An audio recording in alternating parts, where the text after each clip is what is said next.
This is Q Talk America. The following broadcast contains adult humor, language, and topics, along with partial nudity. Actual knowledge is used sparingly.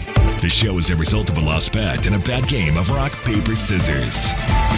It's the show with Clayton McKee.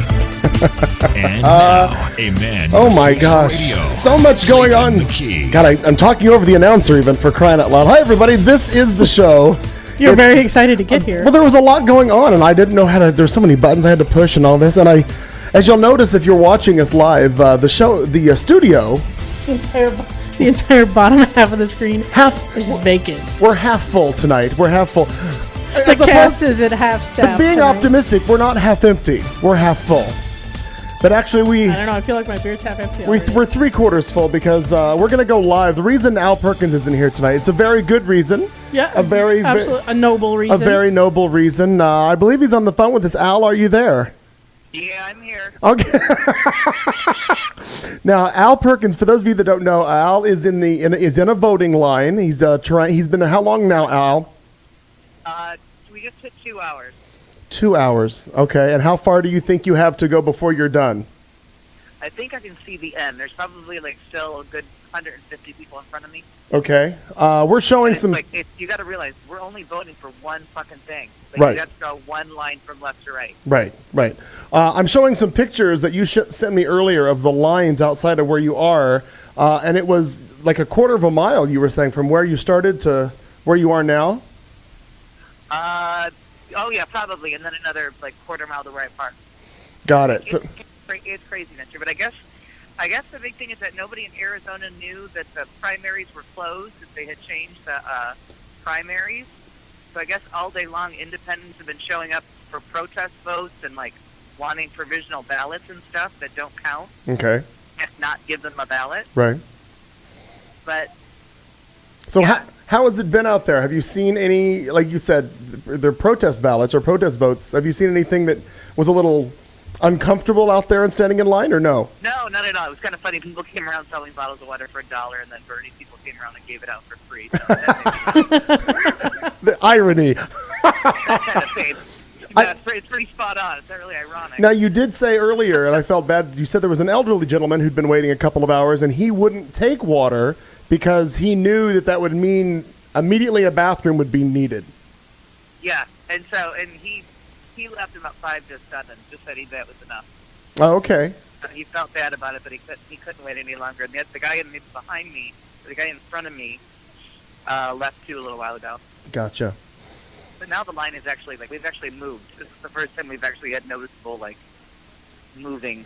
Okay. 2 hours. Again, for those of you that don't know what Al meant by a closed primary, independents aren't permitted to vote in this. That changed in Arizona. It used to be you could be an independent, whatever you wanted to be. Well, and there's specific things. This is a presidential preference primary. This is not the Arizona primary. The Arizona primary is going to happen in August, and we can all vote in that on a number of primary issues. This is only for presidential shenanigans. Okay. And this is only to state your preference for your party's candidate. So if you're a member of the Democratic Party and all you have to do to be a Democrat is to register as a Democrat, right, then you get to have a say. But if you choose not to register as a Democrat, then they don't want your opinion. We don't want the non-committal people. Right. Gotcha. Right. And I actually did not vote because I did not change my registration from independent to... Oh, I didn't realize that. Yeah. Okay. Yeah, I've been registered an independent for years and years and chose to not change. Okay. Just for this one...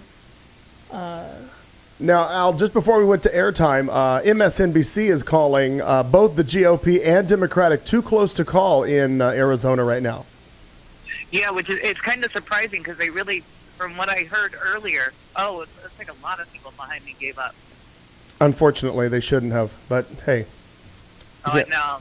For some reason, there's just a break in the line. With a stroller. Oh, the little people. With a stroller holding up the whole thing. Fucking breeders. Bringing those kids everywhere. The worst. Yeah, I was kind of surprised. Like I said, Bernie Sanders says they all do, but you get 4 emails a day. I don't read every one of them, but they should have made that a little more clear that the rules changed here. Right. I would have saved that was saved a poorly lot of handled. would have saved a lot of people a lot of time and frustration today waiting in line. Now, Kat also mentioned an interesting fact that I didn't realize earlier because I did think it was odd that you were voting where you are now because normally you vote in an entirely different area of the city. But Kat was saying something about they only opened so many polling places today. Yeah, they dropped it from 200 to 60. Wow. Yeah, I heard But I didn't 70, know but that- yeah, similar. I didn't know that you could do that thing that Marnie did last week. I didn't know about that. That you could early vote any time in the last, whenever it opened.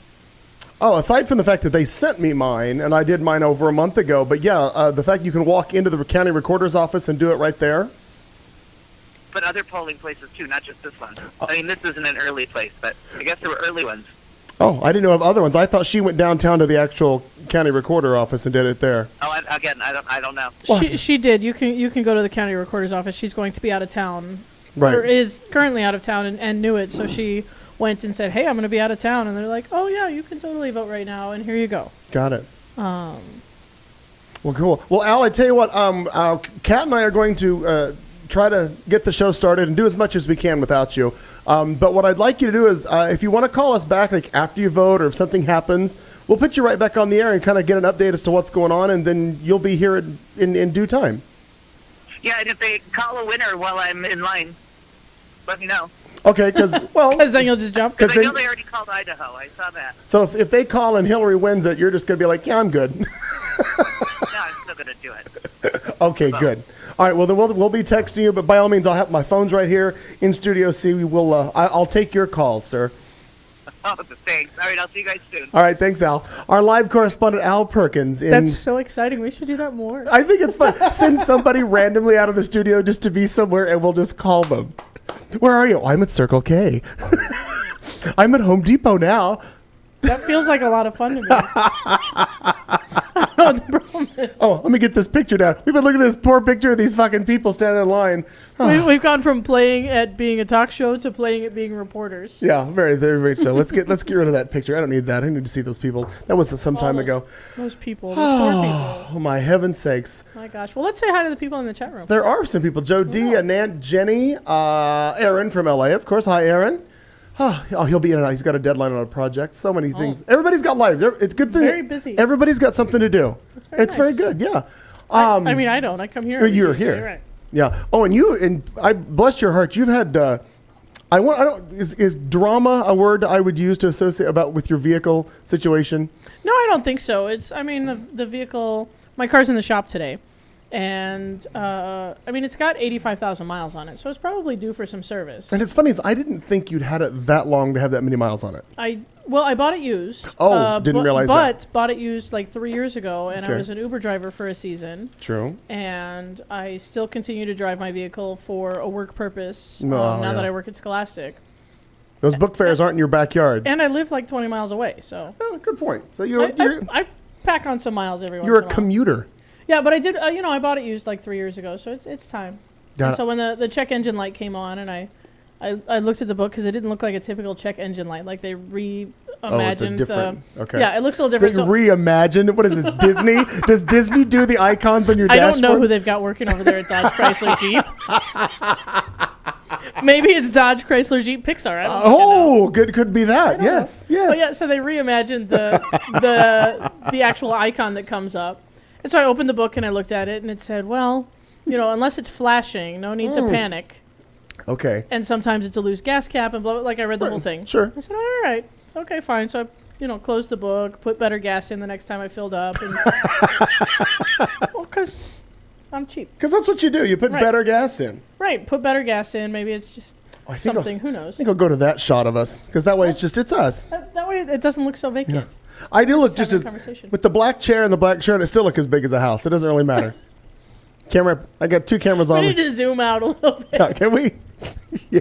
Right. I know. I'm going shopping tomorrow for my Pride Fiesta wear. Oh, gotcha. For the parade. Yeah, because I gotta look good on the parade. And I gotta look good behind a bar and Mine's even probably going to know. be the same basic thing I wear every year. jeans and a V-neck. Yeah, probably pretty much what you're seeing now. Oh, that's nice. Yeah. I don't really go all out for that. So I did years ago. I used to go out Oh. for a bright colored shirt and something special, but I don't do it. And of course, I used to wear the heels The every heels, year. no, yeah, I remember that. No, they're not. They're not as fun. To stand on a hot street for 3 hours to call a parade is not fun in heels. Because it's Phoenix Gay Pride and God hates us, so it's going to be 140 fuck outside. Actually, I don't even know what the temperature is supposed to be for that. I don't know. Are we close enough to see the weather there? I don't know. We could find out later. Google that. We got so many things to Google. One of the things you were just looking at, by the way, because one of the things that I had forgotten, and maybe if you're of a certain age, you remember this. At one point, on any voting day, you could not drink in any establishment. I mean, if you had a bottle at home, you were fine, but you could not purchase liquor until the polls had closed. And I had completely forgotten about that. What did you dig up and find on that? Well, and as it turns out, that varies state by state insofar as what the laws were and when they were repealed. Okay. The last state to repeal that particular ridiculous liquor law was... No, and it makes sense for why it became a thing, but it makes no sense for why it's a thing now. Okay. The last state to repeal that was South Carolina in 2014. Oh, that recently? That recently. Wow. Yeah, but the liquor laws date back to the 1800s and beyond, from times where, number one, our own founding father, George Washington, was accused of, buying votes for liquor. No. Yeah, boozing up some voters and getting them to vote for him. Oh. And other founding fathers as well, according to an article that Election drama goes that far back. It goes that far back. To the very Nothing beginning. new. Yeah. Nothing new then. All right. No. But yeah, they used to buy votes with liquor. And so I found an article from Pennsylvania when they repealed their law that states that the laws were meant to combat the American tradition of winning votes by trading booze for them, and that the law in Pennsylvania dated back to 1875. South Carolina repealed the ban in 2014. I couldn't find a history on Arizona's as far as when we repealed the ban. I know we changed our liquor laws significantly in 2010. But I want to say that was. I've been here 23 years, and I feel like it was happening even when I got here. It feels like that. Maybe I'm completely wrong. But like I said, I remember in Missouri, as a kid growing up, my grandparents had a bar. And I remember that you couldn't buy the booze. Like, you couldn't go to the liquor store and buy, because I lived in Tulsa for a couple of years, and all of the liquor stores are state-owned. Sure. Or at least they were at the time. I don't know how it still is. It is there now. But used to be you couldn't even go buy anything from them until after they closed. And my grandparents had a bar. And then you couldn't open. Well, they could open but couldn't sell. All those weird things. So I remember it, but until you brought that up, I had completely forgot about it. Yeah, well, and I was working at the bar today, and somebody had come in and brought that up. Speaking of which, I'm so glad you said that. Now, earlier we showed you some pictures of where Al Perkins was. Al's situation. Sure. Al was in line, or still in line, waiting to vote right now. But Kat Carlson had the day shift today. I did. I'm a terrible day shift bartender. I'm the worst. The picture you sent me, this picture of what the bar looked like. Isn't that beautiful? Not a soul in the house but you. It's such a nice place. No, there's like 3 people sitting around the corner. Oh, around the corner. Okay. I just didn't take a picture. Was it Ron Rogers and Gina Florio? No, close. Ron Rogers came by and we had lunch together again, which is nice. Okay. As he was on his way to go to Stacy's and. Yeah, I'm the worst day shift bartender. Why? Because I don't know. There's like a lot of like cleaning and setting up involved, and I prep. can't be bothered. And then it's all. I mean, God bless the customers I did have, but it's all just grumpy old guys that come in. Oh yeah, that Scotty always talks to and deals with. Yeah. It's all just grumpy old guys that come in, and so then they're like, oh well, the music's too loud. Okay, I'll turn it down. Oh well, music's too soft. No. But now it's too peppy. Don't I have something more laid back? Got it. And I'm like, are you people kidding me? We need smooth jazz.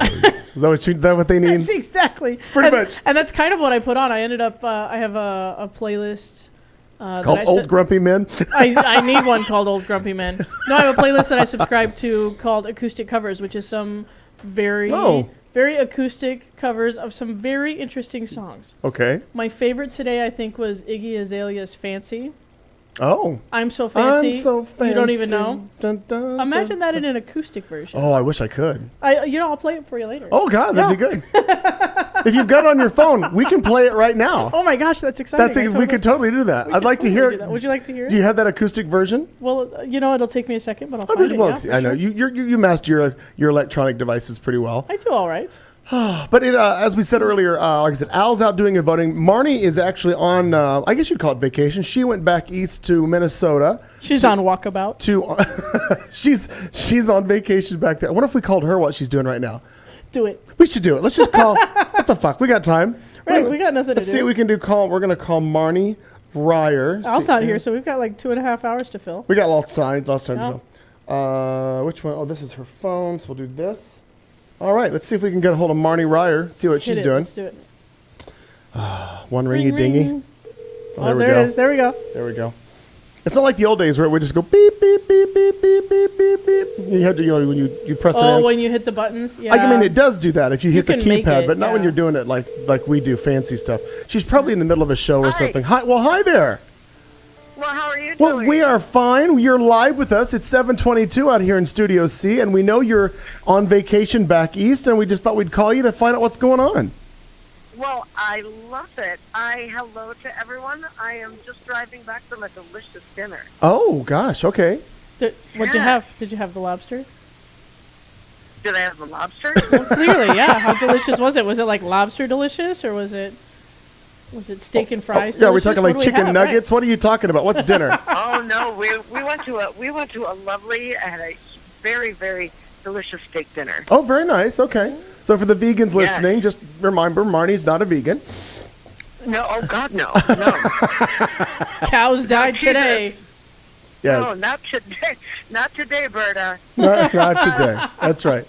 Are you all out of the voting line? Well, no, Al's still in the voting line. We talked to him live when we opened the show because, well, he's been there for a couple hours and he's just about to get in to make his selection. And he's going to stick it out to the very end. Yeah, and he's going to vote regardless if they call it and Hillary wins or not. He's still going to vote regardless.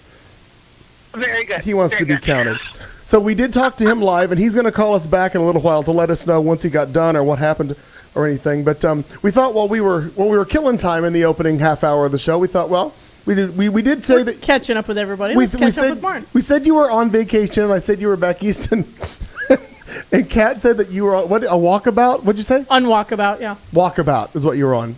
Crocodile Dundee really brought that to our attention. But I can hardly hear Kat. I apologize. I'll turn her up a little bit. All right. Can you hear me now? You'll get there.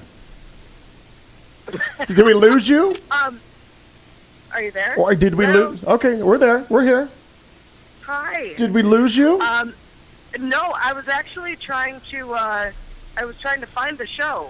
While I'm driving back from dinner, I was trying to Are get you it on YouTube, are you driving or should we not be? No. Okay, good. Because I'm like, should we be talking to you right now? Probably not. Oh, I think it's fine. Okay, all right. Yeah. I mean, there are a lot of deer, but, I don't think I'll hit one of them right now. Bam. Yeah. Oh, by the way, for those of you in the chat room wanting to know if there's a call-in line, no, there's not. Absolutely not. No, you have to give us your number. We will call you if we want to talk to you. Otherwise, nope, we're good. Your chances are pretty small. Yeah. I mean, it's a special voting day, and Marnie's not even in the city, which, by the way, we were talking about. You voted early before you left town. I did, and I'm not going to lie. I'm disappointed because of all of the people that I'm familiar with. I love the standing in the lines. Okay. For voting. It thrills me. Mom texted me and said that she was in line for 3 hours. Wow. This afternoon, yep, they went this afternoon. They were in line for 3 hours. And that there was a kid. This is my favorite part. There was a kid that first-time voter. Okay. And by the time they got up to for him to vote, they had run out of stickers. Oh no! So I was like, that's a travesty. That's just not allowed. Well, they ran out of ballots, which I think is the larger travesty. Yeah, they ran those out of the Democratic ones. Oh no! Absolutely, I agree. He did get a ballot, so therefore he should get a sticker. Yeah. And yeah, that's true. I made a comment to Mom about that, and I said, well, if I have his address, I'm going to send him one. And she said, well, he gave us his card. Oh. So he is in a band and whatnot. So I am. Of course he is. Excited. I'm going to send him a sticker. Okay, that's cool. Let's do that.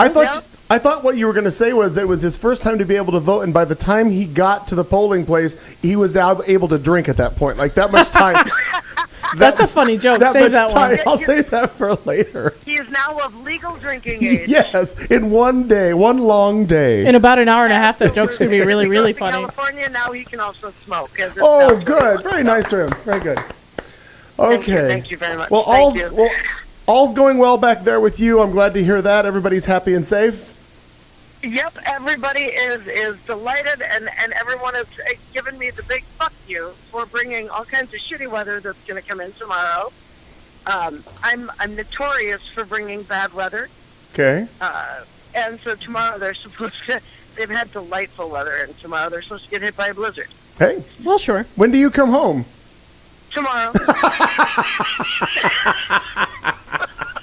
Very nice. Very nice. I know. I feel that my timing is, for once, impeccable. Oh. Well played. For once. For once. How is that? Yes? For once, it was it was about good. Absolutely. How's the week been for everybody there? Oh, I think everything has been fine. It's just been busy, beautiful weather. It's very windy today, but it's okay. I'm not mad at a little wind. It's all good.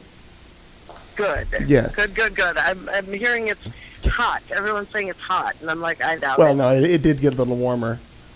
But, hey, it's all right. We'll lift it. We're Phoenix. We're used to 115 degrees. We're fine.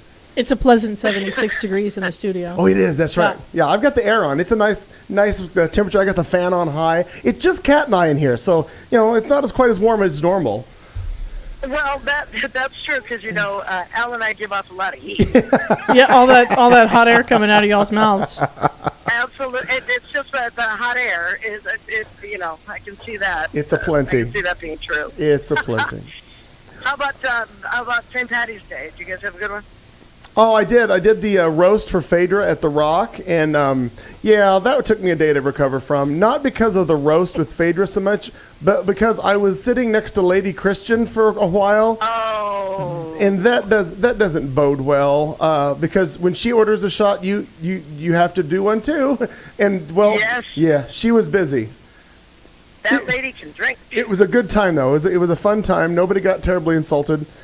But good. It was a good time. But other than that, I don't know what Kat did on Valentine's. On St. Patty's? The answer to both, I believe, is worked. Worked. Okay. Yeah. Good. Yes. Yeah. And you, what did... That's a typical answer. I can see that. Yeah. No, I left, for the first time in my life, I was early to an airport. Lots of, that whole idea of rewarding negative behavior? Yeah.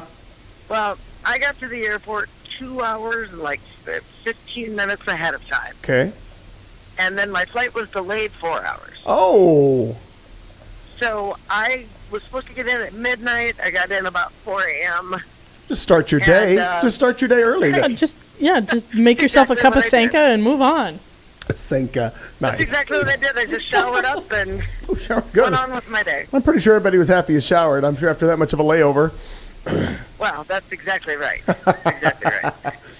So that was interesting. But other than that, just enjoying my time here with friends and family. It's always nice. Well, very good. Marnie, have a safe flight home. We'll see you when you get back. You'll be back with us next Tuesday right here in the studio, right? I absolutely will. Well, okay. Marnie Ryer live from some city back in Minnesota. I'm not sure where she is right now. Minnetonka, Minnesota. Minnetonka. I'm waiting I have deer in the yard in front of me. There are 7 deer in Seidel's yard right now, staring at me like, bitch, get off the phone. Well, goodness, do they need the airtime? Delightful Minnetonka, Minnesota, where Justin Bieber has not moved in yet. Okay. This just in, Justin Bieber has not moved in yet. Was there fear that he would? Right. What's that? Was there fear that he would have moved in? Oh yeah, that was the story. He was going to move here from Canada. Big news up there, for crying out loud. It's big news, but apparently no. Okay. Well, no. Oh, Marnie, if any big news breaks up there, feel free to call us back and let us know. Otherwise, we'll talk about it next Tuesday when you're here in studio with us. Sounds like a delight. You all have a great time. Thanks, Marnie. I'll talk to you later. All right. Take care. Bye, Marnie. Bye. Oh, holy heck. Do you think she's been drinking? No. No. Was she trying to talk to deer? Is that what she was doing? There's deer watching her? I don't know. And telling her to get off the phone. Yeah, Bambi needs to make a call. I don't know. I don't know. What the hell that was. Are you using up their minutes? I don't know. The deer have a shitty data plan. We're the worst friends. We get off the phone with our friend and we immediately start trashing them on the air. She'll listen back. She'll catch I hope those. so. Yeah, I like it. Do you think Marnie's been drinking? No.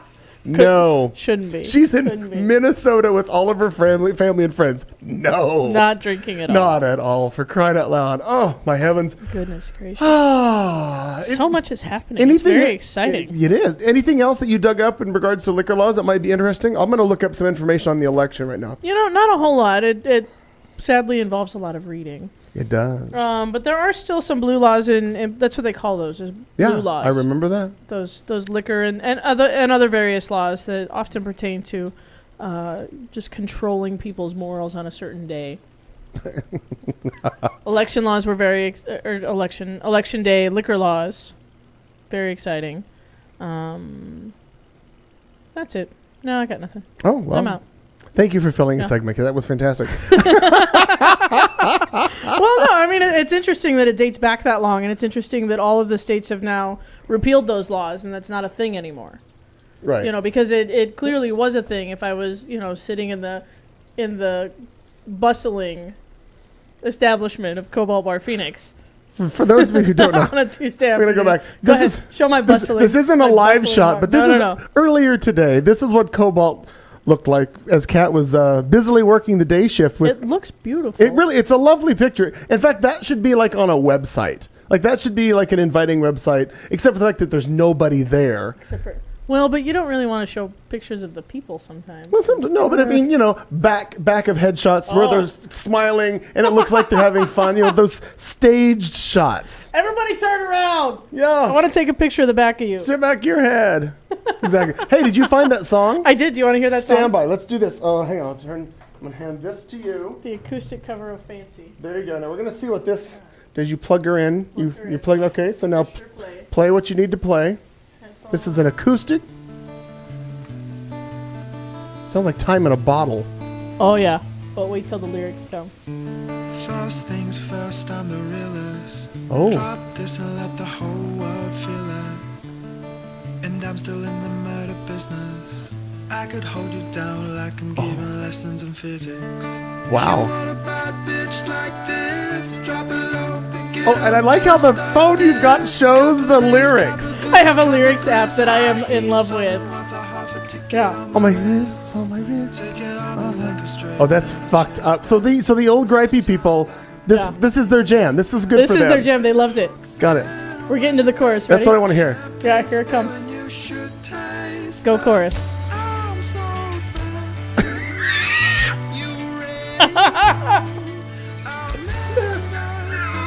In the fast lane from LA to Tokyo. I'm so fancy. Oh my God, that's Isn't that wonderful? hysterical. Now I wonder if we're going to get dinged on it this week like we did last week. We got a copyright ding last week from playing. I saw that they muted our whole shit. Not the whole show, but just that segment, I believe. No, I think they muted the whole show. The whole show? The whole fucking show. Shut up. We're in timeout, Clayton. Oh my God, I didn't know that. I thought it was just the segment of the song and the rest of it was fine. The YouTubes put us in timeout. Hokey smokes, Bullwinkle. I know. I got to go back and check that because if so, then I have to. Well, I don't know what I can do. I don't know if I can delete that segment out. Yeah, we can. Oh, but their editing software sucks because if it's over 2 hours. Yeah, but mine's amazing. But then wow, I didn't realize the whole show. Wow. I'm gonna check into that. I honestly sure thought they it was muted the whole just the segment of the song. What would be the point of muting the whole fucking show? Timeout. We're being punished. Oh my God. I know. For crying out loud. It's the worst. We're grounded. All I wanted to do was illustrate what a wonderful song that was and the producer that died. I mean, it's not like we're certainly not monetizing this show. Thanks, Jenny. The whole show. Well, that sucks. Wow. For those of you wondering where the audio is at show 253, it's not there. It got muted because of Beatles copyright infringement. Yeah, well, somebody even commented on it at some point. Oh, I didn't see that. I get the notifications for when they comment sometimes. I get notifications too. I just You just don't read them. That's nice. Listeners, don't comment. Apparently, we're not. Apparently, I'm the only one reading your comments. It's good to know that somebody here does. I do. It really is good. Glad I could be here. Jenny, to answer your earlier question, all the acoustic songs are not sung by the same guy. It's a playlist on Spotify called Acoustic Covers that I just subscribed to, and it's all different artists and all different genres of music that they've covered acoustically, and some of them hilarious. What I do enjoy, though, because I'm a fan of the postmodern jukebox group. Oh, I do love that's postmodern redone jukebox. a lot of things. In fact, that's the first place where I found Puddle's Pity Party, the clown, the sad clown with the golden voice. Okay, that's where I first found him because he did postmodern jukebox. He did a song. He did oh God, why can't I think of it? Royal. Because it's a royal. He sang that song, and that's how I first discovered him. Horrible rendition of what I just did. That was really good. He did a much better one. Thank you. You should sing all the time. No, I should not. I did sing last night at what's it called? The Cobalt. Stacy's. No, he's not staying at Stacy's after Drag Race. Anywho, they take modern songs, kind of like Fancy. And they jazz it up. I love they redo them like in a 1920s, 30s vibe, and it's really cool. And what's interesting to me is, with a lot of, and I'm sure I'm not alone in this, a lot of the modern music, like Fancy, I had no idea what she says in half that fucking song. Nobody knows what she says. But when you break it down and it's in an acoustic like that, and you hear the lyrics, like, oh, that's a great song. Why is it with all that other shit? Then you realize that she's so fancy and you don't even know. You don't know. You don't even know. LA to Tokyo, apparently, clearly. All that space. And she's also still in the murder business. She can put you down like she's teaching you physics. Good to know. Yeah. But it's interesting to find out all these people who do a different take on a song, and it's like, not only does it change the feel of the song, it gives it a whole new meaning, a whole new life. everything, right? Yeah, brand new life. Whoever that songwriter was is very excited. Well, sure, because they still get paid for it. I imagine. Regardless. Well, not a lot because it's streaming on Spotify, so they're not getting paid a lot. Somebody's they're getting some money. Not like here where you don't get any money. No they money just mute to us. be had. Okay, so what we're looking at? Oh, nothing. Why is nothing updated on this? What had happened? This what poll? Do we want to update? No, I was looking at Arizona primary. Oh, we're looking at and nothing. Can we go to CNN? No, I'm on the New York Times website. And they got nothing. They don't know shit. They don't know. I was looking at MSNBC and they didn't have anything either.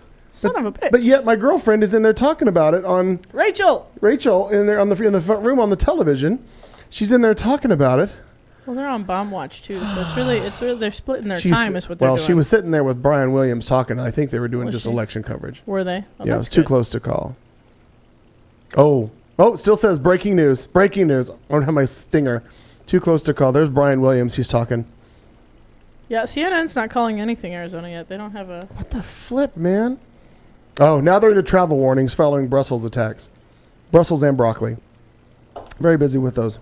And you know what kind of sucks? And in addition to the bombing itself and all of that, we've waited all this time for primaries in Arizona, and we get overshadowed by terrorist attacks around the world. Son of a bitch. We waited all this time. We suffered through every other state. ISIS, you couldn't have done this on a Wednesday? Come on.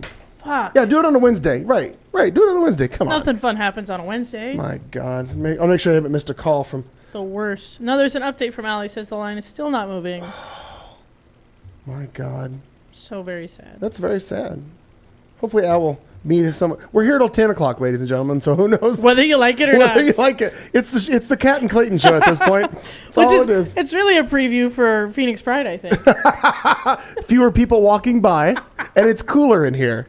It is, you know, it's like a little rehearsal. It is. Not quite a dress. It's like a workshop. The thing that happens before the dress rehearsals is a workshop. It's a workshop. It's a workshop. That's what we called. We called it a production meeting. The first meeting we had in my living room for this show, almost 4 years ago. I like giving fancy names to shit that's not a real thing. What are we doing?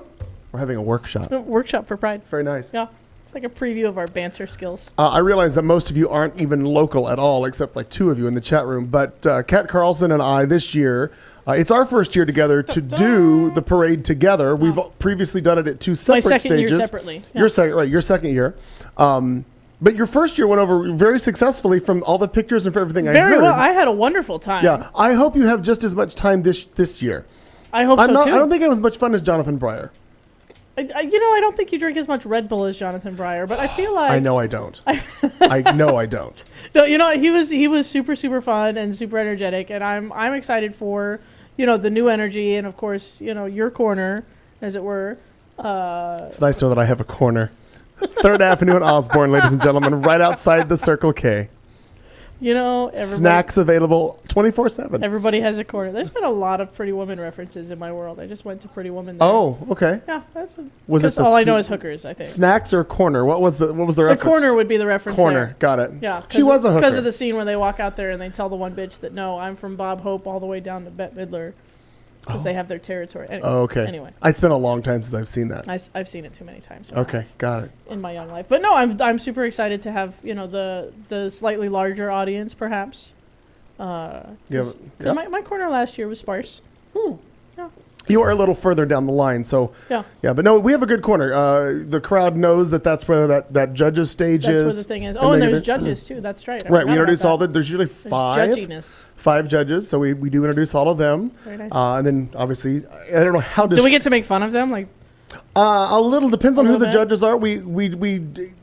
It's a kind of a, you feel it out of the morning, the morning there. Yeah. No, I understand. If somebody's there that got a real stick up their ass, we're not really going to make a lot of fun of them. But if Barbara Seville's there, let her have it. Open season, yeah, because totally. She loves it and hates it. She doesn't care. She'll blast you on it later. Barbara, as long as you're talking about Barbara, that's all she cares about. Doesn't matter. I saw a quote from Phaedra's roast that said Barbara Seville only knows 3 people.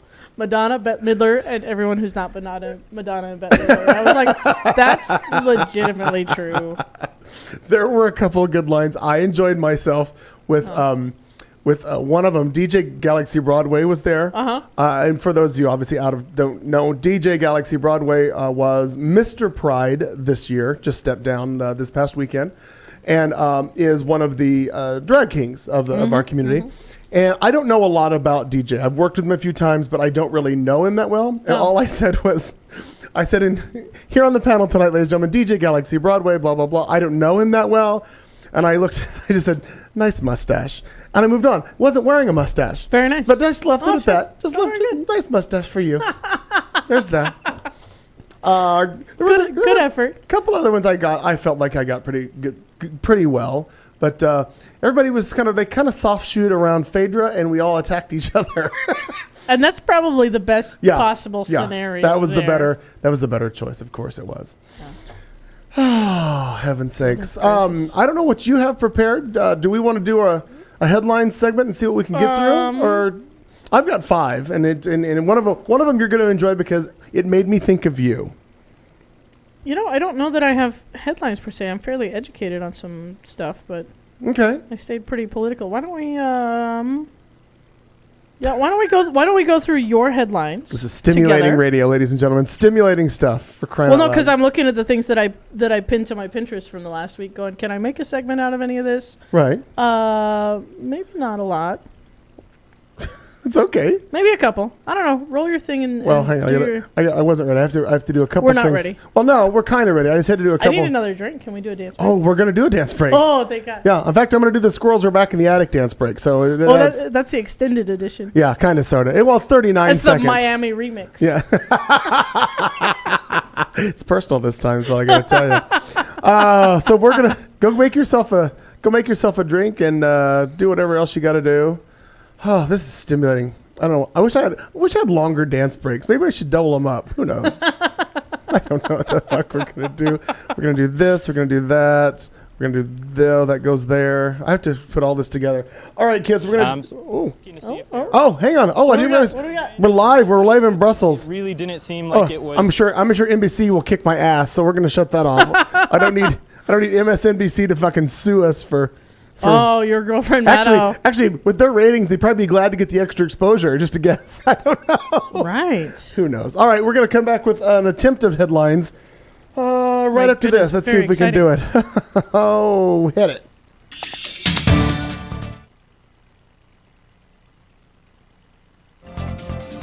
No. I refuse. The sign doesn't change. It played not what I wanted. God, why does it do that? That's the best. Oh, I know what happened. I know. I see what happened now. Oh, for the love of everything holy. Well, I'm just going to keep doing this to kill time because it makes more sense this way. Well, sure. I thought you were going to go make a drink. Well, I was, but now I don't know what's happening with you, so I decided it doesn't matter. To stay in moral support. Just go get a drink. It doesn't mean I can suffer through this. I'm out. She's going to go get a drink. Sorry, listeners. A piece of pizza or something. Oh, pizza's good. Pizza's still out there. That's true. Don't know. At some point, my roommate's going to wake up. He has to go to work. Oh, that's the wrong stinger. I don't want breaking news. This really is. This is the epitome of technical, ladies and gentlemen. This is really it. No, not that one. Not that one. I want something else. Oh, where's that? We have this one. Add that one. I have so many things I have to do. This is why we aren't on broadcast radio, ladies and gentlemen, because this is all we can do. Okay, now I think we're ready to go. Let's try it this time and see what happens. You're listening to Q Talk America. If you think it sucked so far, just wait till after this 30-second dance break. Well, the squirrels are back in the attic.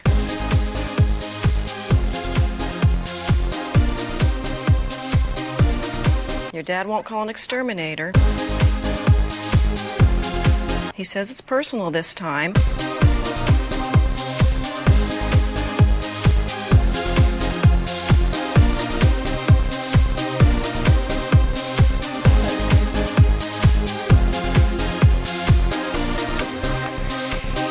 Where are you? It's very loud there. Are you taking a Zumba class? This is the Q Talk America Radio Network. An attempt of headlines. Oh my gosh, we are off the rails on this. You know what I'm going to do? I'm going to sit here and I'm going to eat pizza and I'm going to wisecrack your headline. All right. Who's your daddy? You're a mean old lion. Is that you buzzing or are you just happy to see me? Traveling dinosaurs. And no kitty, bad kitty. There's a bad kitty running loose, stealing stuff right and left, and it's not Kat Carlson. It's not me today. We're going to make up more stories and headlines. It's just Kat and I right now, off the rails. It's Q Talk America on Tuesday, March 22nd, 2016. Oh my God, we got to go. How's your pizza? How's your beer? It's amazing. What's going on? I brought the whole box. I see that. I see the box. Now I had to make. I forgot. I'm out of 7. So I chose to make a crown and cran. Oh. And it seems fine. It sounds delicious. I think it's okay. And good for your kidneys. Oh, sure. Yeah, sure. Now next to it, immediately health food. Immediately adjacent to my beverage is a latte, an iced coffee or an iced latte. So I got that, and then water. So I feel like I'm ready for just about any emergency. Your uppers and downers are delicately balanced. I'm Judy Garlanding my way through this whole show. I think we'll be fine. Mm-hmm. Oh, I'm excited about it. Oh, I think you are. Well, this story, you may have heard of this on some of the national news. I thought this was a very cute story. A text messaging mix-up resulted in a hilarious moment for a couple of new parents in Georgia this past week. Mark and Lindsay Lashley, welcomed their first child, a son, on Saturday in Bainbridge, Georgia. Mazel tov. And during all the excitement at the hospital, they realized that their family had included a wrong number in a group text message announcement of the birth. Oh, no. According to the quote is, my mom sent a group message out and she attached my cousin's cell phone number, but my cousin had changed her number. And that's how the wrong number deal happened. Mark Lashley told today. She was so excited about us having a baby, she thought that she was talking to my cousin. Now, the wrong number actually belonged to a young man named Dennis Williams, who decided against ignoring the mistake and instead made plans to visit the family. Says, well, I don't know y'all, but me and the boys will be through to take a picture with the baby real soon, Williams wrote, according to screen grabs of the text message conversation. Now, I do happen to have, this is a little challenging to read, but it starts out, we're at the hospital having a baby today. She's dilated between 5 and 6, and I guess that's important information to share with people. I've never understood that. Well, I know why it happens, but why would you need to share that? That's what I mean. Why people share that particular statistic? Yeah, I don't think you need to know. Yeah. I don't know what. Good on you for having a giant cervix. I don't really know. I don't get that. Yeah. So the guy texts back, congratulations, LOL, but I think someone has got the wrong number. Well, it continues on in the message. And then picture of the baby, 7 pounds, 11 ounces, which oddly is the same as I weighed when I was born. Goodness gracious. It says, well, I don't know y'all, but the boys and I will be through to take a picture with the baby. And I'm thinking that the guy thinks, oh shit, is this my kid? Is what I think he's Oh my God, do you think he's crapping his pants? Right. So it says, so sweet, love the name, congrats, blah, blah, blah. You're cracking me up. Sorry that you got caught up in this baby birthing. No, that's okay. What's the room number at the hospital? We're going to swing by. So then it continues on with the text message. They give the room number. Talk to you later. See you soon. Well, then they get to the hospital. The gentleman comes kind to the of freaking hospital. me out right now. Like, I would be super pissed if some stranger came to my hospital room after I'd just given birth. So, because my fucking mom doesn't know how to use her iPhone, I'd be super pissed. Yeah. So they showed up. Oh, I'd be real pissed if I'm her. Listen, if I'm the woman in that bed, I'm so pissed. So pissed. Yeah, because the last thing you want are visitors that you don't know. That you don't. I mean, I can imagine barely wanting visitors that I do know. Now, according to what they said, Mr. Lashley said they brought diapers and bottles and a pacifier. It was very nice of them. Good on them. The Lashleys, who live in Cairo, Georgia, were both surprised and amused. One family member thanked the men for being so kind in a Facebook post. And the photo of the brothers that came together, they probably shouldn't use the word brothers in the story, but the two black gentlemen in the picture are actually brothers, not just brothers. They were posing with the couple and their son. It's a different spelling, as I understand. Oh, apparently there's just an A at the end of one of them, right? But I thought that was so funny that they got the text, chose to go, and just be included in it all together. Yeah. In that picture, the brothers are hilarious. Like, good on them. For right, doing good that. on them. Totes. Yeah. Totes good on them. And the brand new mom who just gave birth should kill her family. Kill her, whoever owned that cell phone. Kill that family. Oh my gosh, that was so funny. Well, another story. We're gonna stay on the. We're just gonna plow through. I like it. Well, let's say you want to break it up with something else. We can delay. I got nothing. You got nothing?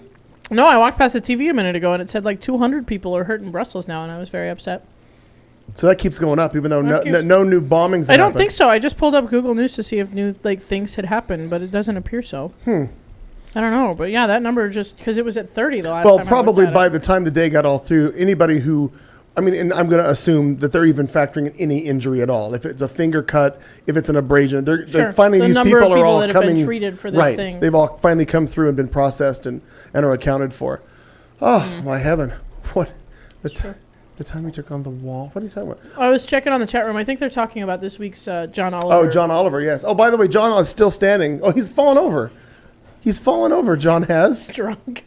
He's drunk. He's drunk with political humor. I keep thinking he's a bobblehead. I keep trying to shake him to think he's a bobblehead. I walked in the studio a few times during the week, and I kept thinking I'm going to walk in, he's just going to be bobbling. That'd be super fun. But he doesn't. But no.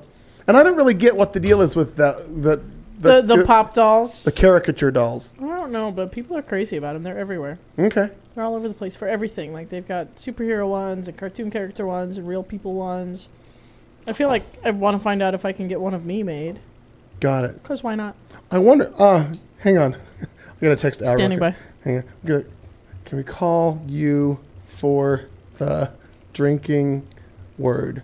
Is it time for that already? Well, after Cheesy 8. Pete's. After 8. Let's see what he says. Second story. An Oregon port that's being overrun by sea lions has revealed its latest weapon to scare off the invasive animals.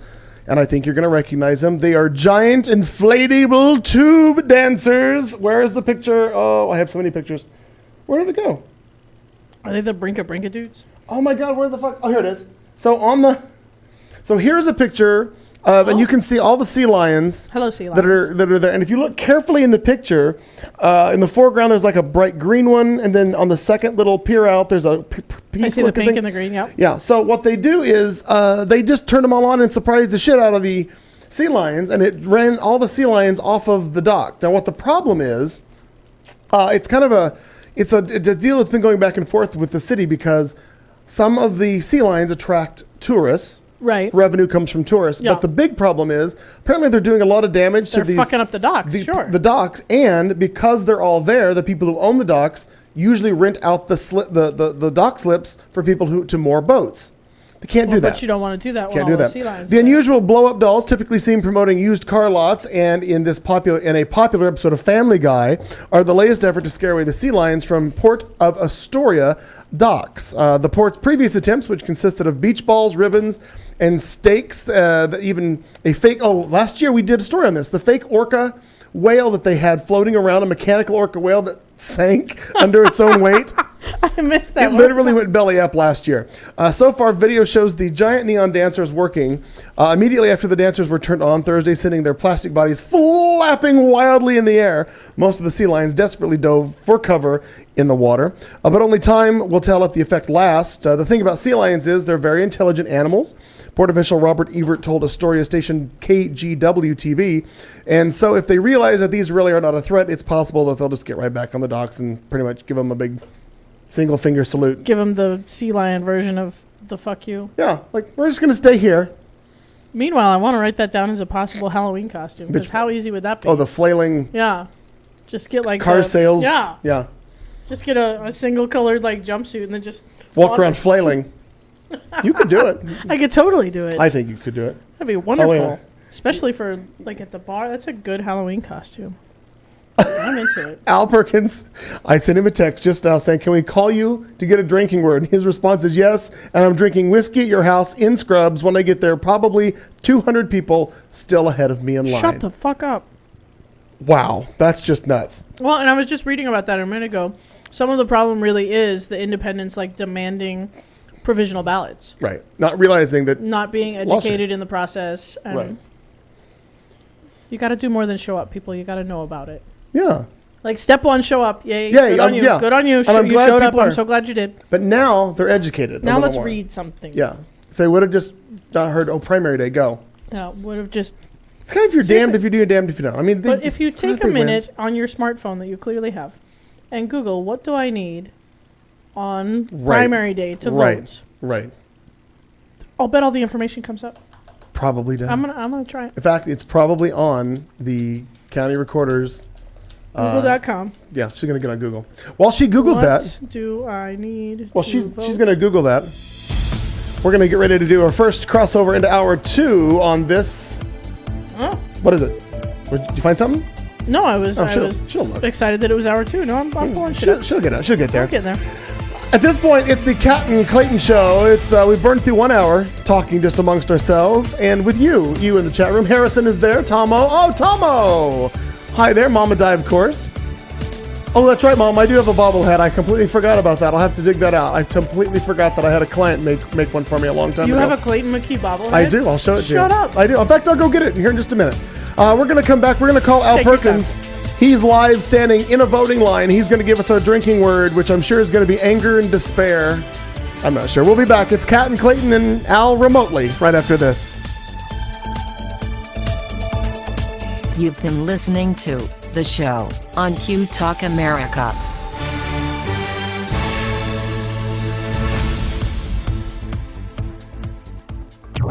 This is Q Talk America. The following broadcast contains adult humor, language, and topics, along with partial nudity. Actual knowledge is used sparingly. The show is a result of a lost bet and a bad game of rock, paper, scissors. It's The Show with Clayton McKee. And now, a man with a face for radio, Clayton McKee. I told you I had it. That's good stuff. Oh, heavens. Sorry, everybody. I had to run out of the studio to get my mom alluded to the fact that I had a bobblehead, so I ran to get it.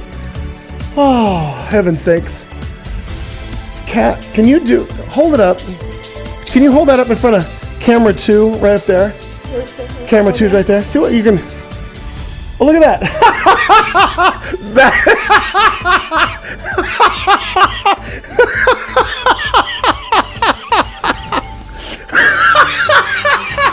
That is fantastic. Do it again. Do it again. Okay.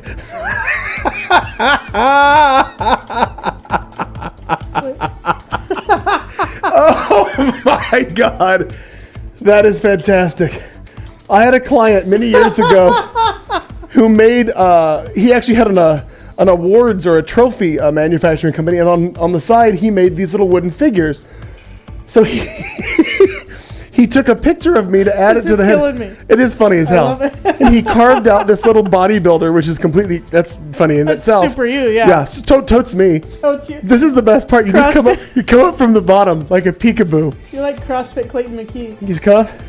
Woo!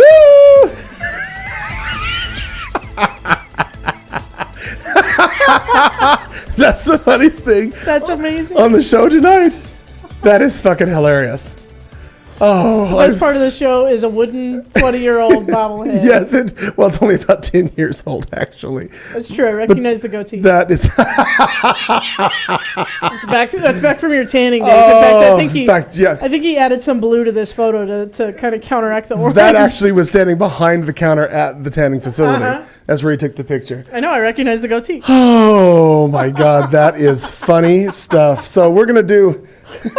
I know you're having a good time.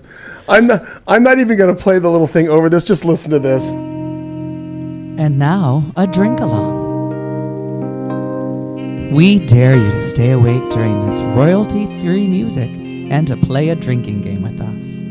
If you are currently or soon to be driving a car, you cannot play. If you are presently the primary caregiver for children and or the elderly, you may desperately want to play, but no. If you are listening from a rehab facility, you are disqualified because you already hit bottom. And that means you already won this game at least once. If playing this game is in any way illegal for you, put the bottle down and make better life choices. There is no good in your goodbye, and there is no lifeguard on duty, so you will be swimming at your own risk. Tell your lawyer to take the fucking day off. You can't sue us. We warned you. Good luck. Al Perkins? Yes. What is our drinking word this week, my friend? I need a drink. Oh, I'm so sorry you're having... do it. Yeah. So the drinking phrase is, I need a drink. I need a drink. Or find out what that Helen's name is and put a big banner that says, fuck you to her up on it. Oh, Helen Purcell?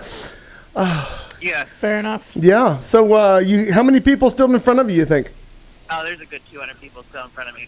Oh my God. My gosh. Still have to snake around the courtyard. Yeah, because I just read her quote. 4 people in minorities don't vote. So that's why she said that? Polling places in this area. Wait a minute. She said that? Oh, do that. Yeah, do that. ArizonaCentral.com. I just read it like 10 minutes ago. Oh, no, that's funny. Wow, not funny. That's horrible. But then what? Cat's playing with a picture in studio, so we're having a good time. That's why. Like between here and like Roosevelt or something. Or South 3rd Avenue. There's like 2 polling places from downtown Phoenix. That's the whole central corridor. Yeah, and you're stuck in one that everybody has to go to. Yep. Wow. Okay, sir. I passed 3 hours a little bit ago. So. Jesus, that's horrible. Well, I think what you should do, I don't know if you saw the link I put on Facebook. We're showing a picture of you so people can see that we know who we're talking to. You should send, there's a link I put on my Facebook and I should share it in the chat room. If you're in Arizona. I'm not going to have a battery in a second. Oh, gotcha. Well, that sucks. So anyway, you can email the Democratic National Party here locally and let them know if there are problems. And I think obviously you're one of those people who I'd say has a reason to bitch about it. Yeah, I mean, I'm surprised everybody in the line is it. You know what I mean? Like, sure. This isn't acceptable. No, I agree. This is not acceptable. This is all because this is just her plan. Like it's just open voter suppression. It's just freely and gladly. Okay. Well, you got to find the article on azcentral.com. I just read it like about half an hour ago. Okay, Kat will get on it. She'll find the article and we'll read about it. All right, the drinking word or phrase is I need a drink. Al is going to try to get here whenever the hell he gets done. Maybe midnight. This may be an extended show tonight, ladies and gentlemen. Al, I hope your battery doesn't die. Send us a text if you can. I'll try not to call you back because it burns up more battery. Yeah, have they called anything yet? Not to our knowledge, no. No, everything's still too close to call. And now because of suspense, I would imagine that they would, with all the reports for the lengthy lines in Maricopa County, the most populous county in the state. And the missing ballots. They were out of ballot, so they can't even count, so, all that. Yeah, they're gonna extend that out. I'll text you as soon as we got something, okay? Okay, yeah, thanks. Got it, Al. Bye. All right, bye. Oh, my heavens. That's so much. You know what? That is despicable. It really is. It's sad for us. So many things that Arizona is noted for: bigotry, hatred, a sheriff that just wants to profile everybody and their brother. Right. The sheriff wants to get rid of all the brown people, and now we've got a county recorder who apparently made a quote. Just assumes. I don't see it just yet. What do you say? It was on AZ Central? Uh-huh. Let you continue to look for that. Wow, that's just horrible. While you're looking for it, I'll continue on with another story right quick. Please do. A vibrating sex toy triggered a bomb scare in a northern Italian town of Modena on Wednesday night. A resident called police to report, quote, suspicious vibrations coming from a roadside plastic recycling bin. The ANSA news agency was reporting. The street was shut down and a 650-foot area cordoned off around the vibration noise, as fire crews also attended and found a buzzing sex toy in the trash. It was vibrating because its batteries had not been removed before disposal, or maybe it just wasn't turned off before disposal, I'm guessing. Oops. Some of them have like kind of a twisty bottom, so if they roll around. If it got hit just right. Yeah, it's good to know. I'm glad you know about this, Kat. I think you've never touched a vibrator before. I think one of my favorite lines in this story is, the gadget's previous owner has not been identified. In September, authorities locked down parts of Genoa, some 200 miles west of Modena, after a pressure cooker filled with minestrone soup left a dissuaded train station platform disused. My bad. Dissuaded? What the hell's that? That's to talk somebody out of I'm going to start over with that sentence. Let's do that again. In September, authorities locked... Thank you. Cut. Action. In September, authorities locked down parts of Genoa, some 200 miles west of Modena, after a pressure cooker filled with minestrone soup was left at a train station platform, and it was mistaken for an explosive. In the same month, a chocolate factory worker in Vermont called in a bomb threat and tried to get fired. That makes no sense at all. Wait. And it worked. Wait, what happened? Hang on. He called in a bomb threat to try to get fired. Well, why would you do that, dumbass? Just quit. Just quit. Who gives a shit? Don't understand that at all. Rude. Well, you don't get workers' comp if you quit, or you don't get unemployment. Okay, but because you're the artard that called in the bomb threat, I don't know. I don't know how that works. To get fired. I don't know. Maybe Italy has different rules. Maybe. I don't know. What'd you find? Italy's very strange. Still looking at. I don't see the direct quote from Helen. Is it Helen Purcell? Hang on. Let's see if we can look that up. It says Maricopa County Recorder Helen Purcell, in charge of overseeing the election, told reporters that she was sorry people were upset, but didn't offer any solutions. That's always helpful. Isn't that nice? Remember, she's an elected official too. Yeah. Re-elect all of the people. Get rid of all of the people and get new ones. I do have some Democratic primary numbers that have rolled in, actually. Have they? New York Times is showing all goose eggs at this point for the Republican primary in Arizona. However, it's pretty big. Now, granted, this is just about 1% reporting. It's very, very early preliminary numbers. In the first, this is 1 out of 1,322 precincts. Okay. It shows a 61 to 36% lead with Clinton in Arizona. Again, this is 1 out of 1,322 precincts. Those are very preliminary numbers. I don't think we can actually hold true to those. And for some reason, there's a 2.4% of other. What is other? Who are these people voting other? Is it like write-ins? Well, no, not necessarily, because there are people that have dropped off the ballot that were on those mail-in ballots, so those others are going to be counted. Oh, gotcha. As others. So if you got your ballot 2 months ago and voted for Martin O'Malley because you thought he would look like a stand-up guy, valid point. Like that's going to be other because he's now dropped out. Right. So those votes are going into that other category. Didn't think of it like that. Thank you for. That's why you're here, Kat. You're here to help us. I try. You're doing a good job. As it turns out, the Arizona Democratic Party has been all over this, calling voter suppression for kind of a long time. They've warned that reducing the number of polling places from the 200 that we had in 2012 primary to 60 would mean long lines and would discourage people from voting. The Democratic Party has been warning that the fact that some predominantly Latino areas got one or no polling places essentially translates into voter suppression. And again, Helen Purcell, that's sad. Too bad. I found what I think Al was talking about. I realize this is stimulating and boring to all of you outside of America who... This is thrilling for us, though. Like, this is... Right. Again, like, we're going to talk about it every week, every day, everything until November and beyond. And we need to continue talking about it because, yes, good. Those people showed up to vote in this election. And then we're going to have a primary in August. And then everybody's going to show up in November. And then keep showing up. Like, get on the mailing list, get on the whatever. I have a feeling that, knowing how we know Al, I feel that what he said is a is an Al Perkins slightly altered paraphrase of what Ms. Purcell probably said. I don't think we're going to find a quote where she actually said only poor people. What is it? How is it he worded it? Poor people and blacks don't vote. Is that what he said? Yes. Yeah. Poor people and minorities don't vote. Minorities. I don't think we're going to find that quote, but I think he's paraphrasing what what is happening. Just a guess, I think. No, I think I'm reading the article that he read, and I see where he's paraphrasing this from. Okay, go. Purcell did say that we were looking for locations that were larger so we could have more people in them, talking about how they decided where the polling places would go. Yeah, the 70 that they opened. The 70 that they opened in this county. Right. Pima County, as it happens, had twice as many polling places. With fewer people. Less people. Granted, they're spread out over a larger geographic area, Sure. but still. Purcell said we decided that you could go any place, which we've never done before, so that's new. Okay. That you can go vote anywhere you want. Okay. So at this point, it may I need a drink. At this point it may have been faster for Al Perkins to drive to Prescott, cast his vote, and come back. Because like he said, he's at 3 hours right now. Yeah, he could have gotten to Prescott and be halfway home by now. Totes could have done. Yeah. You're right. So Purcell says we looked at an area and factored into how many early ballots we usually get in that area and how many people normally vote at the polls.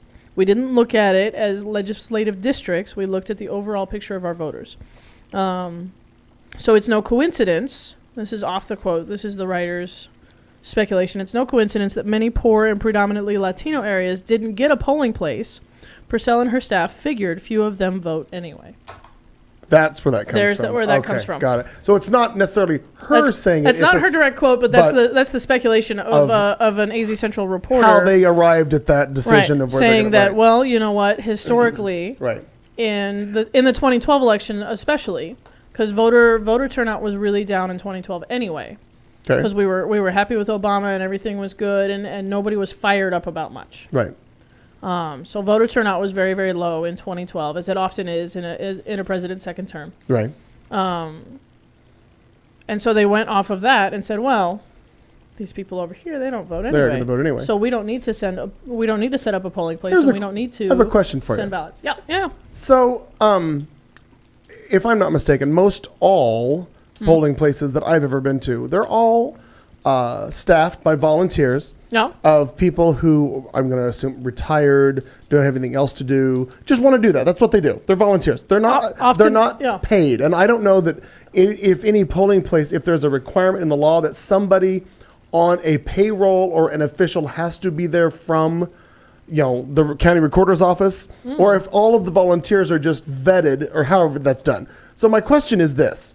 If they did this to save money, isn't that a farce? Because they could have opened all of them and not cost them anything else. I imagine some venues, there's usually a fee to use a place. Okay. You know what I mean? Be it a church, like if you've ever planned a wedding, you have to pay the church. Well, yeah, but if you've clearly ever, I've not done that.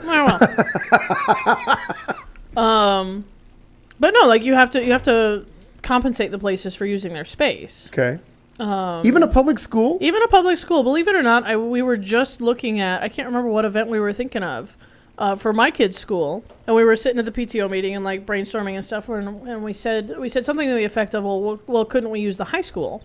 And somebody else chimed up and said, oh, no, the high school is entirely too expensive. We don't want to pay that. I would think that a public school, because it's public and the funds come from the public, that would just be a no-brainer. Why is that odd to me? I don't know. I've Googled. She's going to look it up. How do I volunteer to work a polling place in Arizona? And I'm going to Google. We're going to learn something tonight, by God, on this show. Just with the two of us, we're going to learn something. Does the state pay schools for hosting polling places? There we go. Those are the things that I've Googled. Let's see. 2016 election information.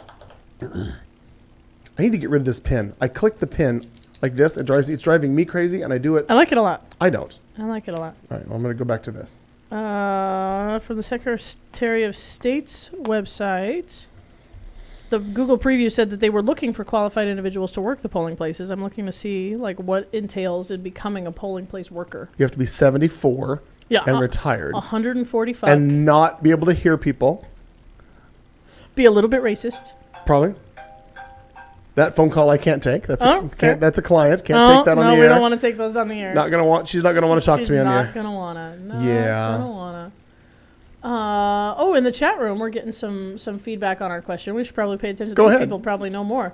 Jenny in the chat room says that they get paid for working the polling place. Not much, but there.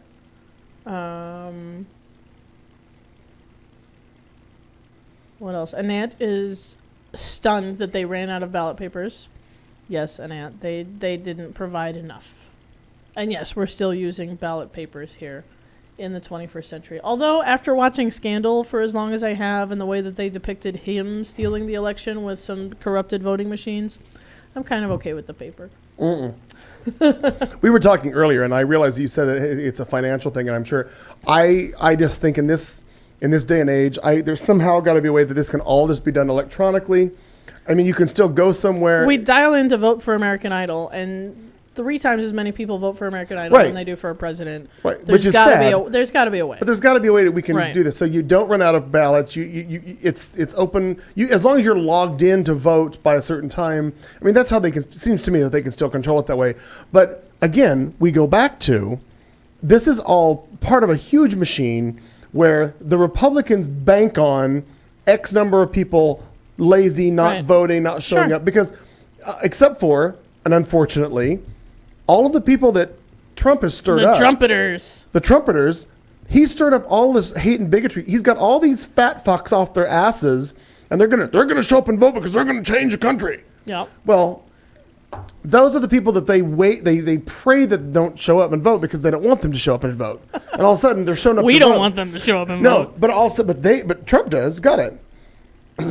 Yeah, but they should prepare for everyone, or at least enough. Mm-hmm. There's enough polling that happens, and there are enough people that study this stuff full time around the clock. There's no way that the Maricopa County Elections Office had no idea. Right. There's no way. Exactly. That's just it's blatant.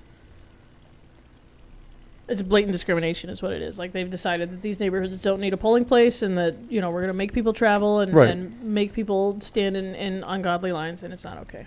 It is not okay. Hashtag it is not okay. And also, our drinking word or phrase is, I need a drink. Oh, and here I am. Here I go right here. Right, drink. Mm-hmm. It's very nice. Let's do a story. Okay. Actually, this story I'm going to do.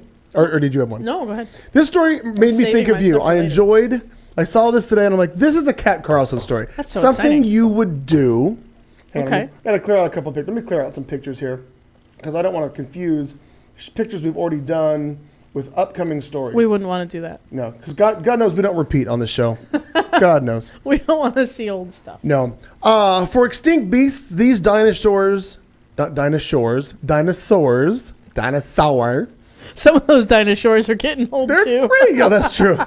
That's the LPGA. These dinosaurs sure do get around. Then again, it helps to have George Sands as your tour guide. The Paraguay-based photographer is helping some toy terrestrials see South America. I did see this. I love as this. he documents their travels under the hashtag.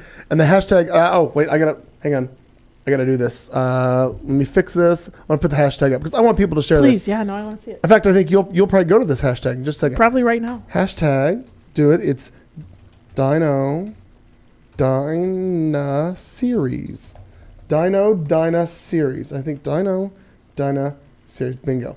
Anyhow, so here is the first one. So what he does, the adventure started in Bolivia with a green Brachiosaurus named Dino. When Dino became a hit, Sands picked up a few friends for him, go with Dino, like the including Dinah the Stegosaurus, Spiny the Spinosaurus, oh my God, and Brachie, a brown Brachiosaurus, who also happens to be Dino's girlfriend, Sands explained, according to BoardPanda.com. Since then, the curious dinosaurs have even been featured in photos exploring rivers, peering out from cliffs, and even meeting a lizard.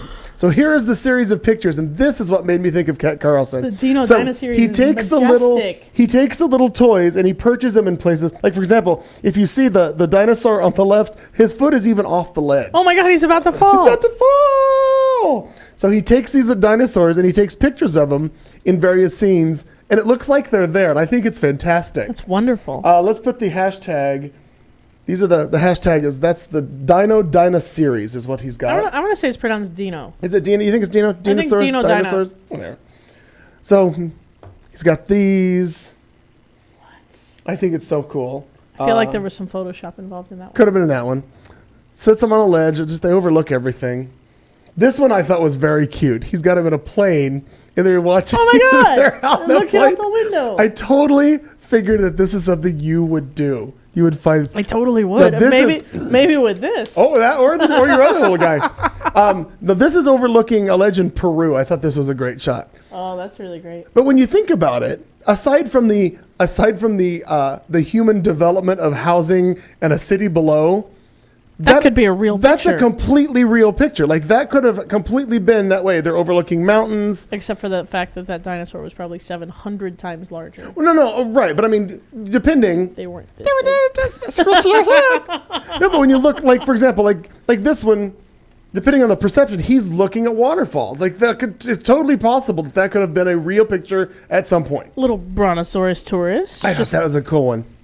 I just thought that was such a cool thing. I totally thought of you, and especially with this one, with that out the windows of the plane, I totally could see you doing that. That's so very fun. I love that. I may steal the Clayton McKee bobblehead and go on it. Wow, there's that. Wouldn't that be fun? You could go everywhere with me. Would you like to do a camera? Hang on a minute. I'd love to. Do a camera 2 shot again with that. Hit it. Switch a thing. No, I did. I'm sorry. There you go. I had it in preview. I'm sorry. Camera 2. Here we go. I don't know where you have to be in that shot. Sorry, I'll find it. Oh, there. wait. Oh, wait. Coming to see me. If you stand up, you can actually get closer to the shot. You don't like me stretching from my chair because I'm too lazy to get up? No, you're too lazy to get up. I'm kind of afraid that the line and everything from the headphones is going to rip my head off. I don't think it will. I think there's enough slack in this. We'll just... Oh, is that the end of it? Yeah, I think well, then you're fucked. See? Oh, stand up. You'll be fine. So, wait, this is going to be large. Oh, my God. It's trying to focus.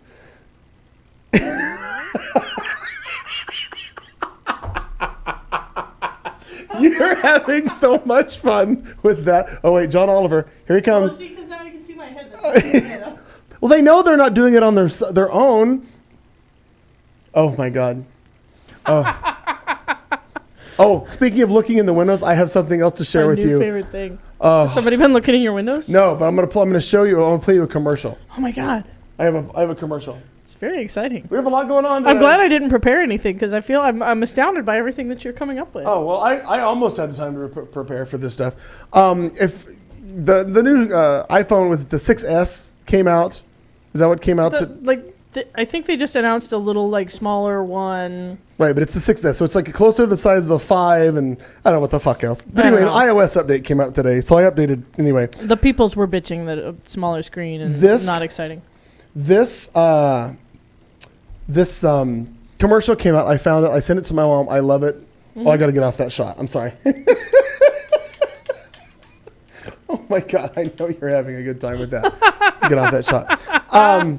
This is probably another something that's going to get the whole show muted. But all right, bring it on. This commercial is so cute. It is Cookie Monster, and he's using his. Oh my God, I've phone. seen it. No, I love it. Yeah, do it. I thought this was so freaking cute. Do you have the video of it? I love it. Yes. Oh, play it for all our listeners. Hey Siri, set timer for 14 minutes. Okay, 14 minutes and counting. Waiting for cookies. Hey Siri, play me waiting playlist. Yes. Thank you.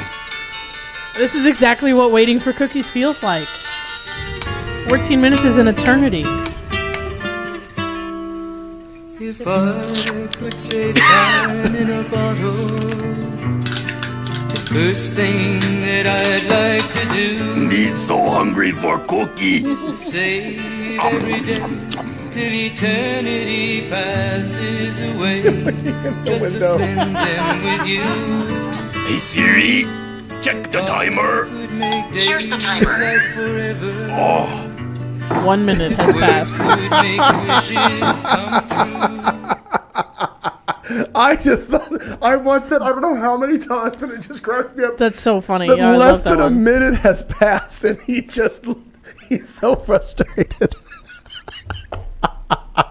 Because that 14 minutes that you have to wait for cookies is a long time. He'd waited 52 seconds is all he had That's waited a long time. so far. I don't know if you've ever sat down in front of the well, I watched oven pot. and just kind of watched. I watched pot never boils. I know, but sometimes you're so excited for cookies. I'm not. I've never been that excited for cookies, and I don't think ever. I feel like you're eating the wrong cookies, friend. Get some better cookies. Oh, get some better cookies. Right? Hey Siri. So I learned that I didn't realize that I could do Hey Siri.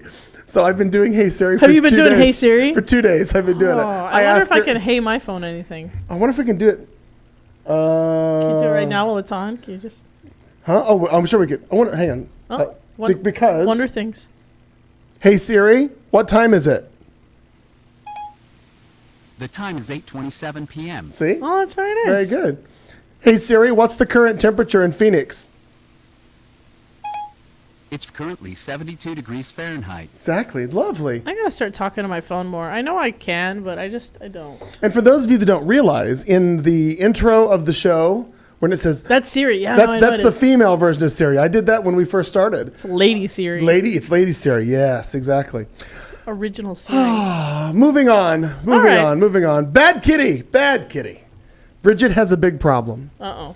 When it comes to her male neighbor's underwear, that is, the adorable kitty just can't help herself.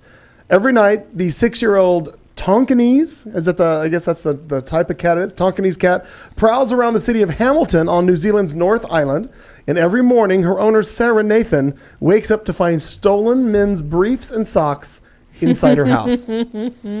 She says it's an absolute obsession. Nathan told the New Zealand Herald on Sunday, "A night does not go by without her bringing things home. I got up this morning and there were another 4 socks in my house." Since January, Bridget, which is the name of the cat, Bridget's stolen 11 pairs of underwear and more than 50 socks. At a previous home, Nathan said her thieving feline would return a bit of everything without being very descriptive. She was much less discerning now. She decided men's underwear is her thing, and it's a very specific kind of underpant that she likes, Nathan said.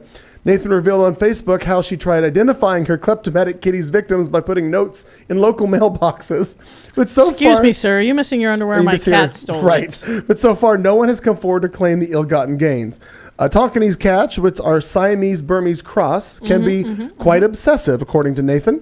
It's just the fact that she's decided her obsession will be men's underwear. Now, the family is moving away to the country soon, and Nathan hopes that What Bridget... is that kitten going to do for underwear? Well, Bridget hopes that she will find something else to focus on. Hopefully that there's something that there she can find that she can catch, but we may have to stash some undies around the farm just to keep her stimulated. Now, I have a picture of Bridget the cat and her collection. Holy smokes. Look at that. She keeps bringing all this stuff in. Look at that. Well, she has a thing for cute underwear. Right. So she's got good gay neighbors who knows. She definitely has good gay neighbors. Probably. There's no straight man wearing any one of those. You're probably correct. Yeah. But wouldn't you... Maybe it's one specific person. Maybe we should reach out to her and ask her, do you have any gay neighbors? Oh, we should pray. Because they're the only people that buy designer men's underwear. Yeah, because they're doing a good job there.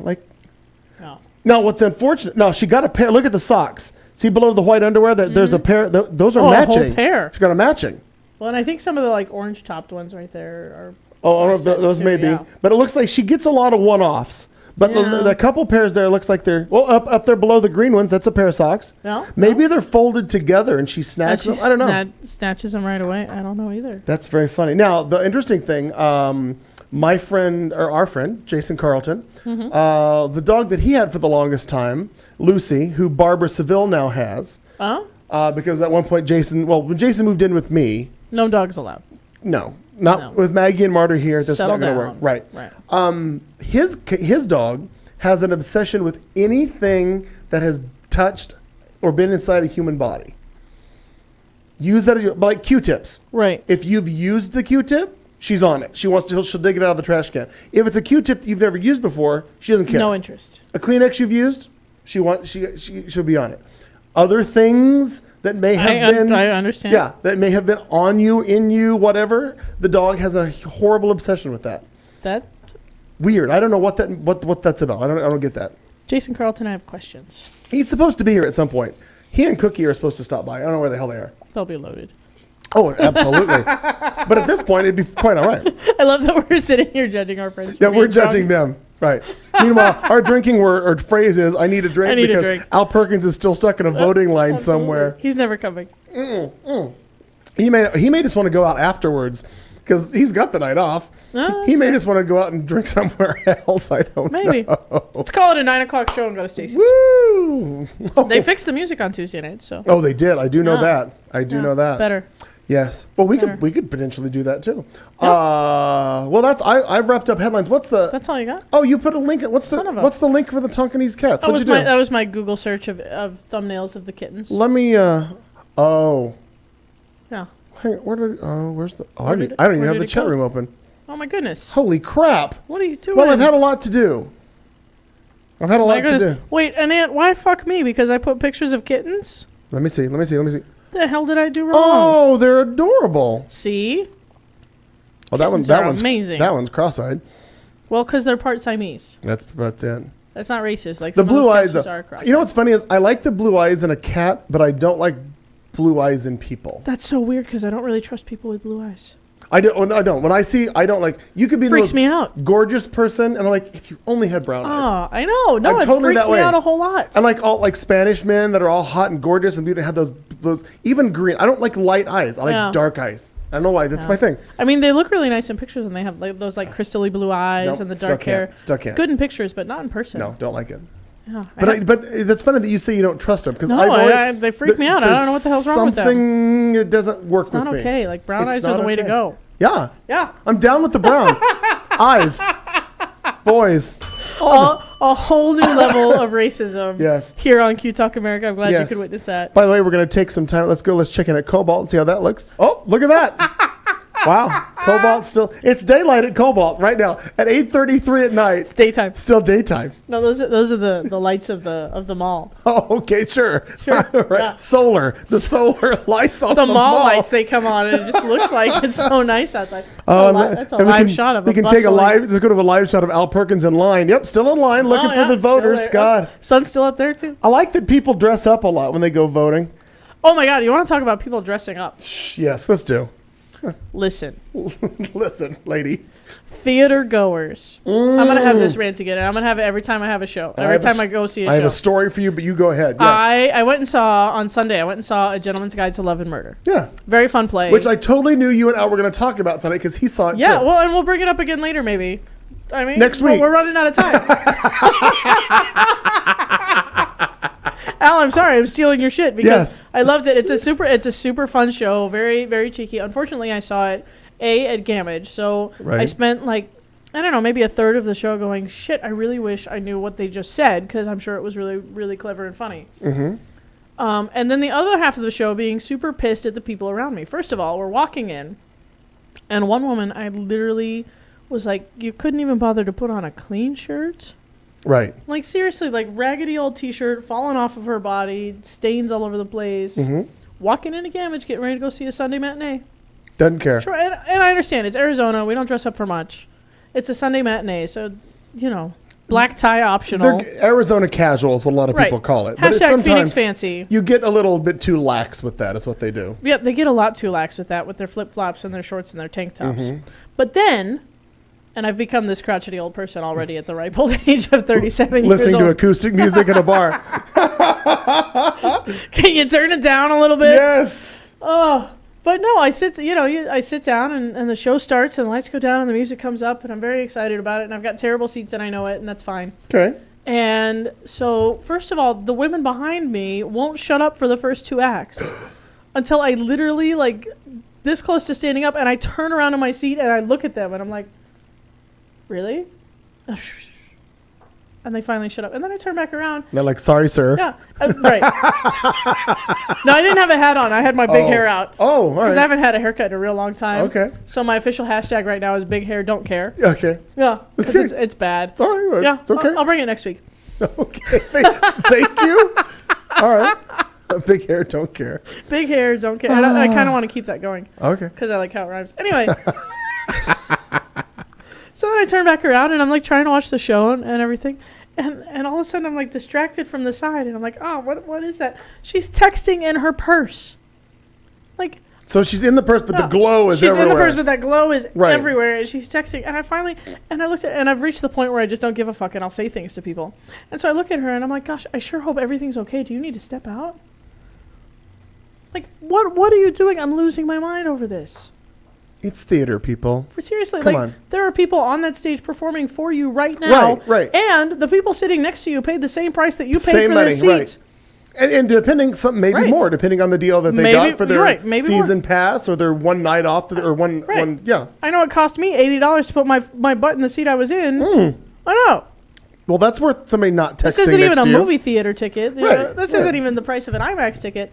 I paid a significant amount of money to sit my butt in that seat. You realize how many cocktails that is? It's a lot. Especially on an industry. Oh, on industry. That's it's like 45 cocktails. Yeah. If you don't know, industry people get a lot cheaper drinks. Depending on the bar you go to, you get. Oh, hell yeah. Well, we're going to go in a minute if we're going to get cheaper drinks, too. It's going to work out lovely for all of us. It sure is. Oh, my gosh. But otherwise, the show was really good, and it's a lot of fun. I totally I know nothing about the show. But that's not odd because there's a lot of shows that I don't know about them, and I have to hear it from him. But again, I don't know. Can you give me the gist of the story? You know what? I sure can. It's. I sure figured you could. I saw the play, Clayton, so I could. Well, you saw most of it when you weren't fighting with when I wasn't Beatrice fighting with my behind you. neighbors, right? Yeah.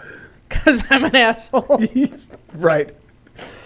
It's fine. Okay. But no, because the sound gamut is so terrible, I have taken to seeing the show and either ahead of the show or immediately after the show, I listen to the soundtrack. Gotcha. To kind of put all the pieces together. Sure. Because I was sitting almost in the last row, so I'm behind where the mezzanine even ends, and there's like this weird dead spot in sound where it's supposed to acoustically travel through, but it just doesn't.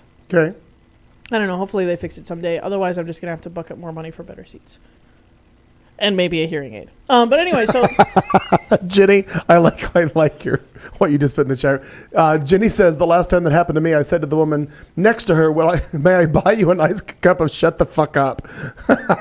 Oh, crying babies. Oh, dear God. Jenny, I hope you're not the asshole on your phone. Crying babies, Annette. That is another one. Oh, yeah. In movie theaters, in restaurants. I mean, a friend of mine, Jason Covert? Yeah. Jason Covert, for his birthday, just went to Disneyland. Oh, good. I feel like I'm stepping on your story, but you're used to that. Got it. Yeah. We'll come back to it. Just went with his boyfriend to Disneyland for his birthday. I get it. All good and fun. And what is the one thing he posts? Is there a day where there's no foreign tourists and no children? Yeah. I'm like, those are the days I'd go. Especially no children. If there would be just a day, like it's an adult only day, come on, bring it. That's fine. Because I don't need all that. They do have corporate events and stuff at Disneyland, so you just got to get on the right company, and you'll be, because there are plenty of corporations that do like a Disney day, especially like California-based large tech companies, that they rent the park out for an evening. I should find out. My friend Michael Rodriguez is I probably shouldn't be saying his name out loud, but he is a... Imagine how many Michael Rodriguezes there are. That's a valid point. But he is a high VIP tour guide at Disneyland. Oh, nice. Been there for 25 years. Sure. There's probably three Michael Rodriguezes working at Disneyland. So oddly, after the 2012 elections, when Romney lost... He took his family to Disneyland. Oh, I remember that. You talked about that on the show. Michael Rodriguez toured his entire family through Disneyland personally. That was his thing. It's what he gets paid for. But he does all the stars, all the big celebrities. It's one of the things he does. I should reach out to Michael. We're celebrities. Sure. I should reach out to Michael and find out what is the best day to go where I have to deal with fewer people. Oh, yeah. Jenny, gay days at Disneyland. I really don't need to go with all of them either. I can barely tolerate gay day at the gay bar that I work at. Right. Pride's coming up now, and we're both going to be exhausted. I'd really rather go on a day when it's just like my mom goes to Fry's on the first Wednesday of every month because that's the AARP day to go. That's the day I want to go to Disneyland. If there's a day when it's just, if it's just walkers and wheelchairs, I can walk past all. Right in and out of that. I'd have an E-ticket. That's what I feel like I'd have. You'd be speed walking on past that. E for easy. That's what that would be. I'd be all over. I'd walk doily past them. Be fine. But But no, I don't think I could handle Disneyland gay days. I just don't think I could do it. No. Seriously, I call Pride Weekend the weekend of no sleep. Now, it's better this year because I took off a fair amount of like actual work to go work the festival. But yeah, Pride Weekend is just tired. Right, especially for those of us that work in the industry. I spent many a year working in the bars as well, but now I'm doing the point of sale there. So now you just get to come hang out with me. Right, I don't have to go work at the bar because I quit working weekends in the bar. I only work one night a week in the bars nowadays. And that's what I did for this weekend. I was like, here's the thing. Yeah. This was happening before I came to work here. So now what we're going to do is we're going to put up with me taking the weekend off. Yeah, right. Yeah. And they got other staff that can fill that in. It's not like anybody's hurting. Plenty. Yeah. But after the weekend of this, is it the second, third? Yeah. Yeah. After that weekend. And for us, I mean, for me, it starts the Thursday before. Yeah. And it goes, no, we'll tear down on Sunday. So I'll be done with it on Sunday, but still I'll just be done. And I literally, we'll get all your stuff out If I didn't have to see another gay person for a week, I'd be fine. But immediately following Sunday, boom, I'm at Drag Race at Stacy's in Melrose. And Tuesday night, I'm here with you people. Son of a, there's Wednesdays gays everywhere. another show. They're everywhere. I can't get them out of my life. Fucking gays. Yes, can't get them out of my bed, but I can't get them out of my life. My heavens. Anyway. What else have you figured out on your little what do you call that thing? Google? On the Googles? You've been researching? I don't know. I was talking about shows. I was talking about... Oh, you know what? You know what you never got to? Telling me what the story was about. I'm terribly sorry about that. We got sidetracked. So what was the story about? So A Gentleman's Guide to Love and Murder is the story that we've all... It's the story that we've all dreamed about at one time in our lives. It's about like this poor kid and he's not a kid. He's a young adult. And he's lived in poverty with like his single mom, and then mom dies, and like some weird crazy old lady comes by and says, "Oh my God, you're part of this royal family," and blah blah blah. Right. Send me $500 and I'll send you $1 million. Is that how it works? No. So she comes and she says, "Hey, your mother was the daughter of the son of the cousin of the second Earl of blah blah blah." Okay. Right. So anyway, distantly related to royalty and an heir to this fortune in this family. Okay. But distantly, there are 8 people between him and being the Earl of, I don't remember the name. Okay. Right. So he decides, like, first he does the honorable thing, and he writes away to the family and says, "Hey, I'm just kind of looking for a job. If there's anything in the family, like, here's who I am, and here we've been estranged, and this is the thing." Because his mother was cast off because she married unsuitably. Okay. Right. Like you do. Like you do. Sure. Yeah, sure. That's all I ever wanted in life was to marry unsuitably. And for money, but you only get so much. Anyway, so he writes off, and of course the family's like, "Nope, never heard of you. Go suck an egg."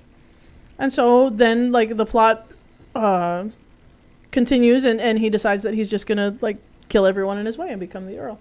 Oh. Yeah. Oh. And hilarity ensues, and it's very, very witty. Hilarity ensues. Yeah.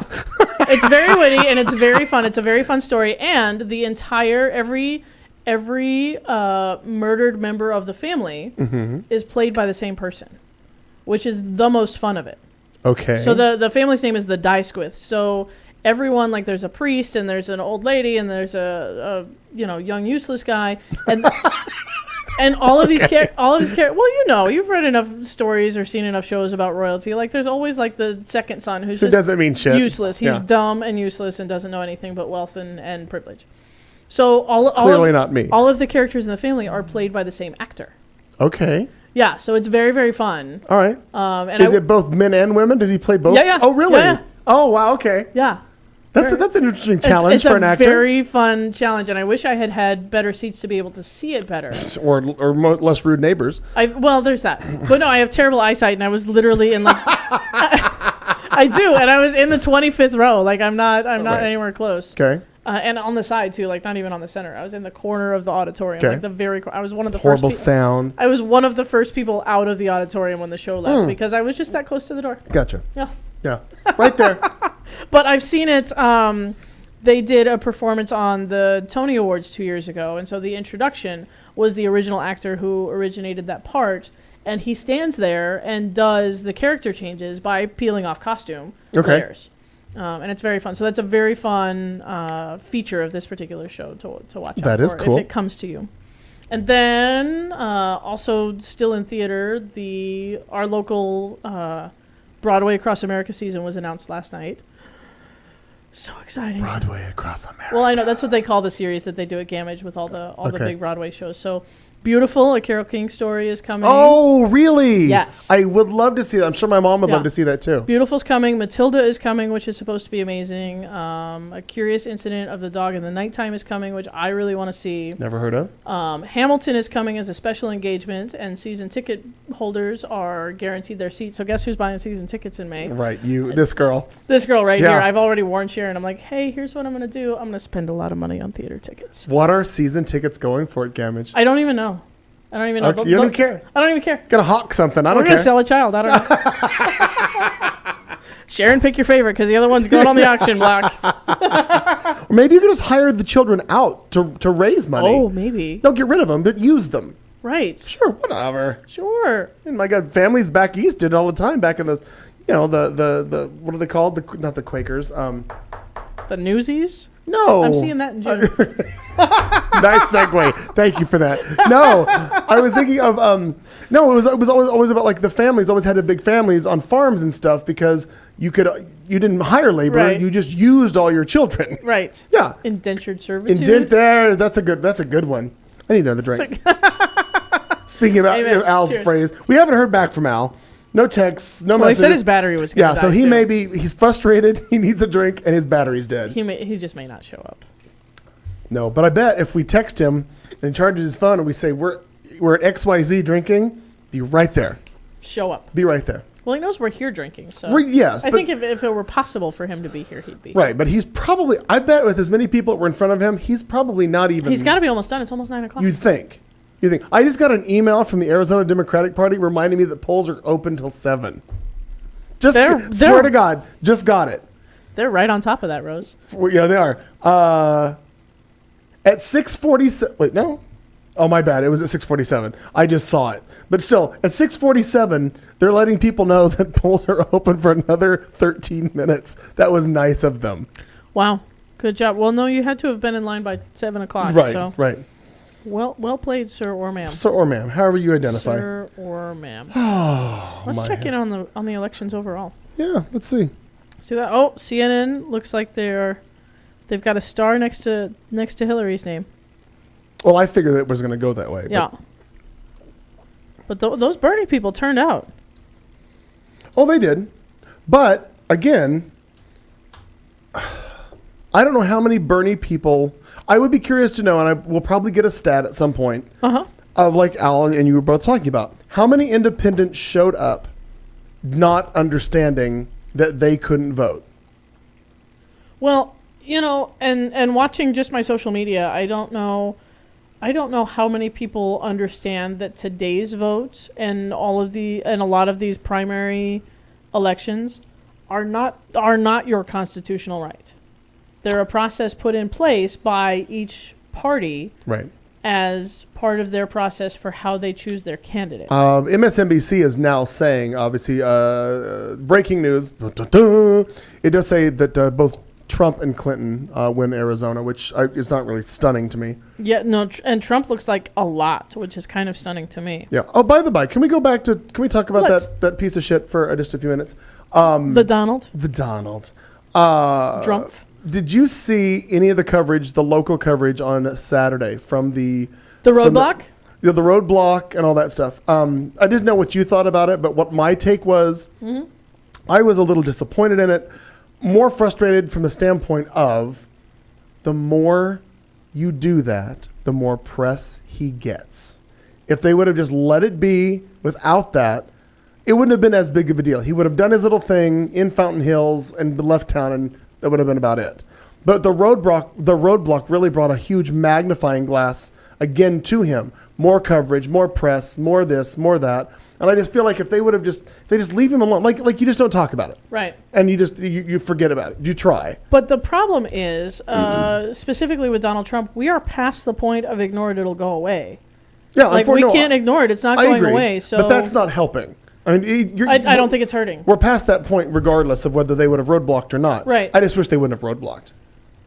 And I had kind of a lot of people like super indignant on my Facebook feed because I have of course the North Scottsdale contingent. Of course you do. On my feed. And for those of you who aren't familiar with where North Scottsdale is, it's adjacent to Fountain Hills, Arizona, which is where Donald Trump did his speech in the Phoenix area on Saturday. Yeah, and very close, and the people that live in that area of town are not poor. No.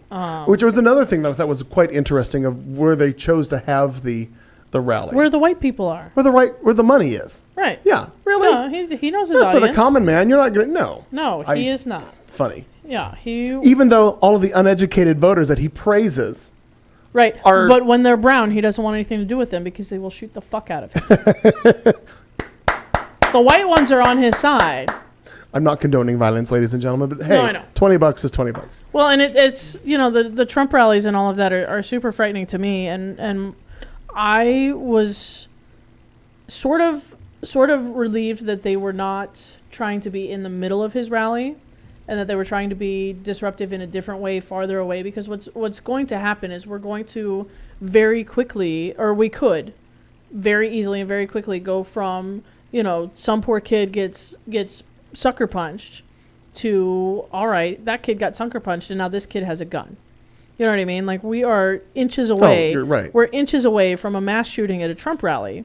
And so for protesters here to say, you know what, we're going to start a mile away and we're just going to inconvenience some people and keep them from going there, good on them. I'm all about it. And there were plenty of people on my social media, because I watched it all through social media because it was Saturday morning and I wasn't leaving my house. Because I don't do that.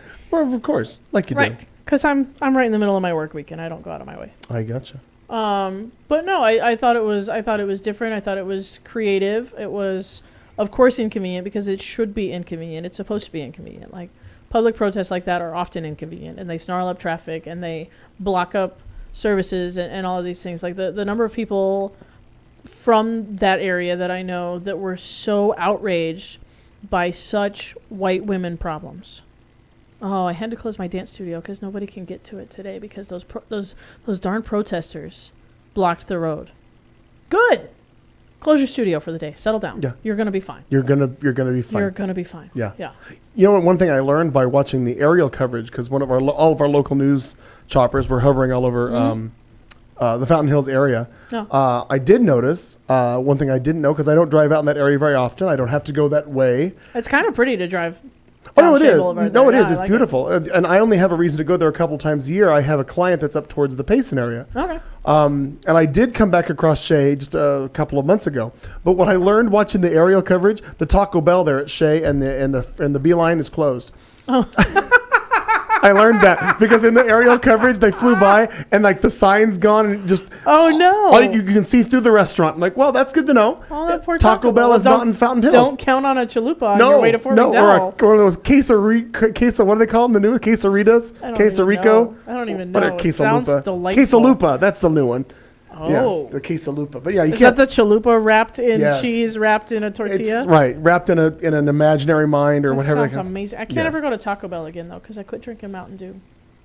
Well, they have Pepsi. No, they go hand. No, I don't. I stop drinking any soda. It's terrible. It's poison. Oh no, I'm not fighting you on that. But still, I'm like, you don't have to have Mountain Dew. Mountain Dew's my jam, and how can I go to Taco Bell and not order without a Mountain Dew and a Mountain Dew? Like a number one on a Dew. Got it. Right.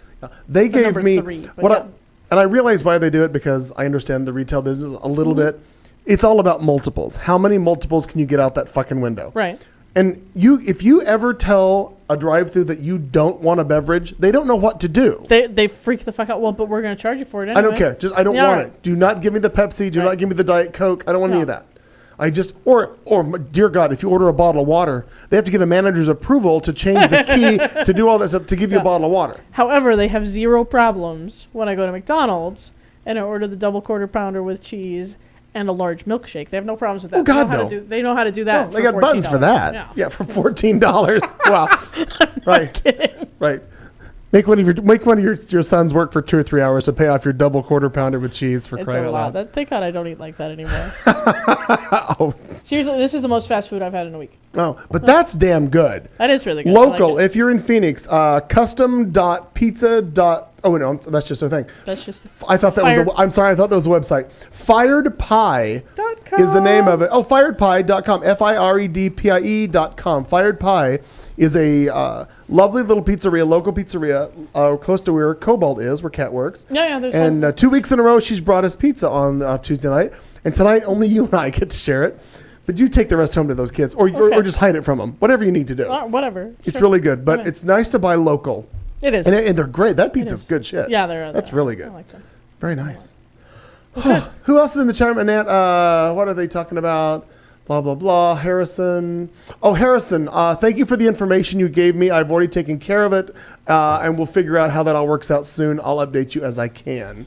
She knows what I'm talking about. She did some secret covert information seeking for me while she was in town. She was in town this past weekend. Harrison from I say LA. She's out in the LA area. Harrison Darling. Harrison Darling. She flew in on Saturday morning, and I had the lovely happenstance to meet up with Al, her, and Jason Carlton at this local. Is it called Fame? Right here on Central and Highland. Fun. I thought it was just a coffee shop. Found out it's a full breakfast. They have great food. Yes, they have coffee, fresh squeezed OJ, and they serve the OJ in a cute little mason jar that's all sealed up. Like somebody comes in the morning and pours them all full. They're in a cooler. They just unscrew the lid. I enjoyed that. It was cool. I was happy, but I didn't realize that that's what that was. I thought it was just a coffee shop. What's it called? Fame, F-A-M-E. It looks like fame, but it's got a little thing over the A. I want to live. But that's what I thought. Al texts me and he's like, "We're going to what I thought in my waking up from a text was, we're going to go to Fame for breakfast." And I was like, "Did your brain go? Fame? Do I want to live forever? Do I want to learn how to fly? Hi." That's exactly what I thought. That's exactly what I thought I was going to have to do like a dance routine to go to breakfast. I wasn't sure how that was going to work out. I swear to God, this thing listens when we talk. Oh, does it? Did Fame already come up? Uh-huh. Oh. Yeah, I just started typing FA and it was like Fame Cafe. Totally, but it's really good. It was fun. And the other funny thing was how many local people show up there. We were sitting there talking, and a woman named Teresa showed up. I didn't know Teresa previously, but I found out she lives next door to Doug Wilkie, who lives a few blocks over. Very nice. We started talking. She's the daughter of an original owner of a house on my block who bought in the late 40s. Mm-hmm. They've passed on, but she started talking about that house, and I was like, "Oh my God, I knew your parents." She's like, "Wow, really?" So it was kind of interesting to talk to her to find out that I did know her parents, and I watched the whole process of her house. Her parents had sold the house, or excuse me, her sister sold the house when her parents had passed on. And the remodeling, we were talking about the neighborhood and all the changes because that was a new restaurant. Obviously, there's new apartment complexes around and all those things. We were talking about the changes in the neighborhood over the years. But it was so interesting to be like, "Oh, I knew your parents," and she kind of lit up. She's like, "You did?" That's fun. It was very cool. It was very neat to talk to her. And she's an esthetician, so over 2 blocks away, I can get a facial, I can get my eyebrows done. A facial? Sure. What the hell? Yeah, buy local. She's got an in-home shop. I'll have to go and book it at some other fancy place. That's some bullshit. Yeah, I'm sure I'm good with that. Sure. If she can make this look any better, I mean, it's like Earl Scheib, for Christ's sakes. Put a cheap paint job on an old girl. Good. Good luck. Yes, Joe D in the chat room. Fame, or Fame, is the spot where Lola's Coffee used to be. Absolutely. They changed it all inside. The counter that used to be on the south wall is gone. You order there. It's beautiful. They've done a really nice job. It opens up and you can eat on the countertop that's both half in and half out of the building. It's right there on the light rail. So if you were to get off on either, you get off at the Campbell stop and walk up a block or so, or get off at the Central and Camelback and walk south a block. Easily accessible, right across from the Xavier and Brophy schools. So right there where literally on that corner of Highland and Central. Oh. Yeah, like right there. Did it take the place of Maisie's? No. No, but Maisie's is on the other end of that. Well, we're talking about the little shopping center right there. Maisie's was next door at the base of the Landmark Towers. Right. So you have to go south to Highland. Farther. Yeah, exactly. And I'm not sure what's going to happen there. They're doing a lot of remodeling on that building. And again, this is stimulating to all of you who live in other countries that are not America, specifically Phoenix, Arizona. It doesn't matter to you at all. I get it. All right. Well, give me a crossover and I'll think of some stories. Are we going to do that, or are we going to bail? Are we going to bail? We could bail. Right. I don't think Al's going to make it by 10. Honest to God, don't. Let's text him. See if he's still got battery. Yeah, let's text him. Let's text Al. I'm good either way. I've had a wonderful time. Oh, I have to. It's been stimulating, hasn't it? Very nice. Because we can go. And we can just drive up there and go get him. He's got his car. His car's there. He has to walk a quarter of a mile back to the car, take his car home, get his bike and his iPad, and then come here. We go give him a ride back to his car. If we can find him and all those people. Let's see. Hang on. Bald white woman wearing Battery. green. We'll find him. Dead. Question mark. Oh, battery. B-A-T-T. Thank you. Thanks. Spell good. Very good.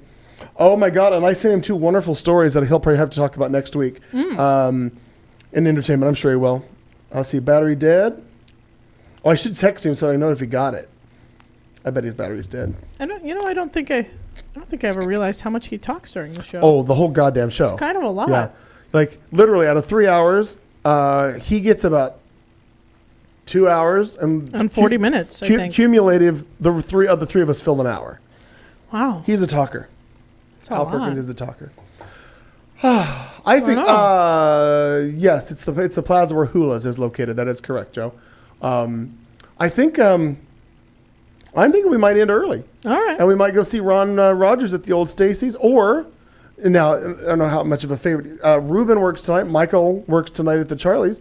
We could do a twofer. We could go both places. My goodness, anything is possible. We could. Anything is possible. Oh my heavens!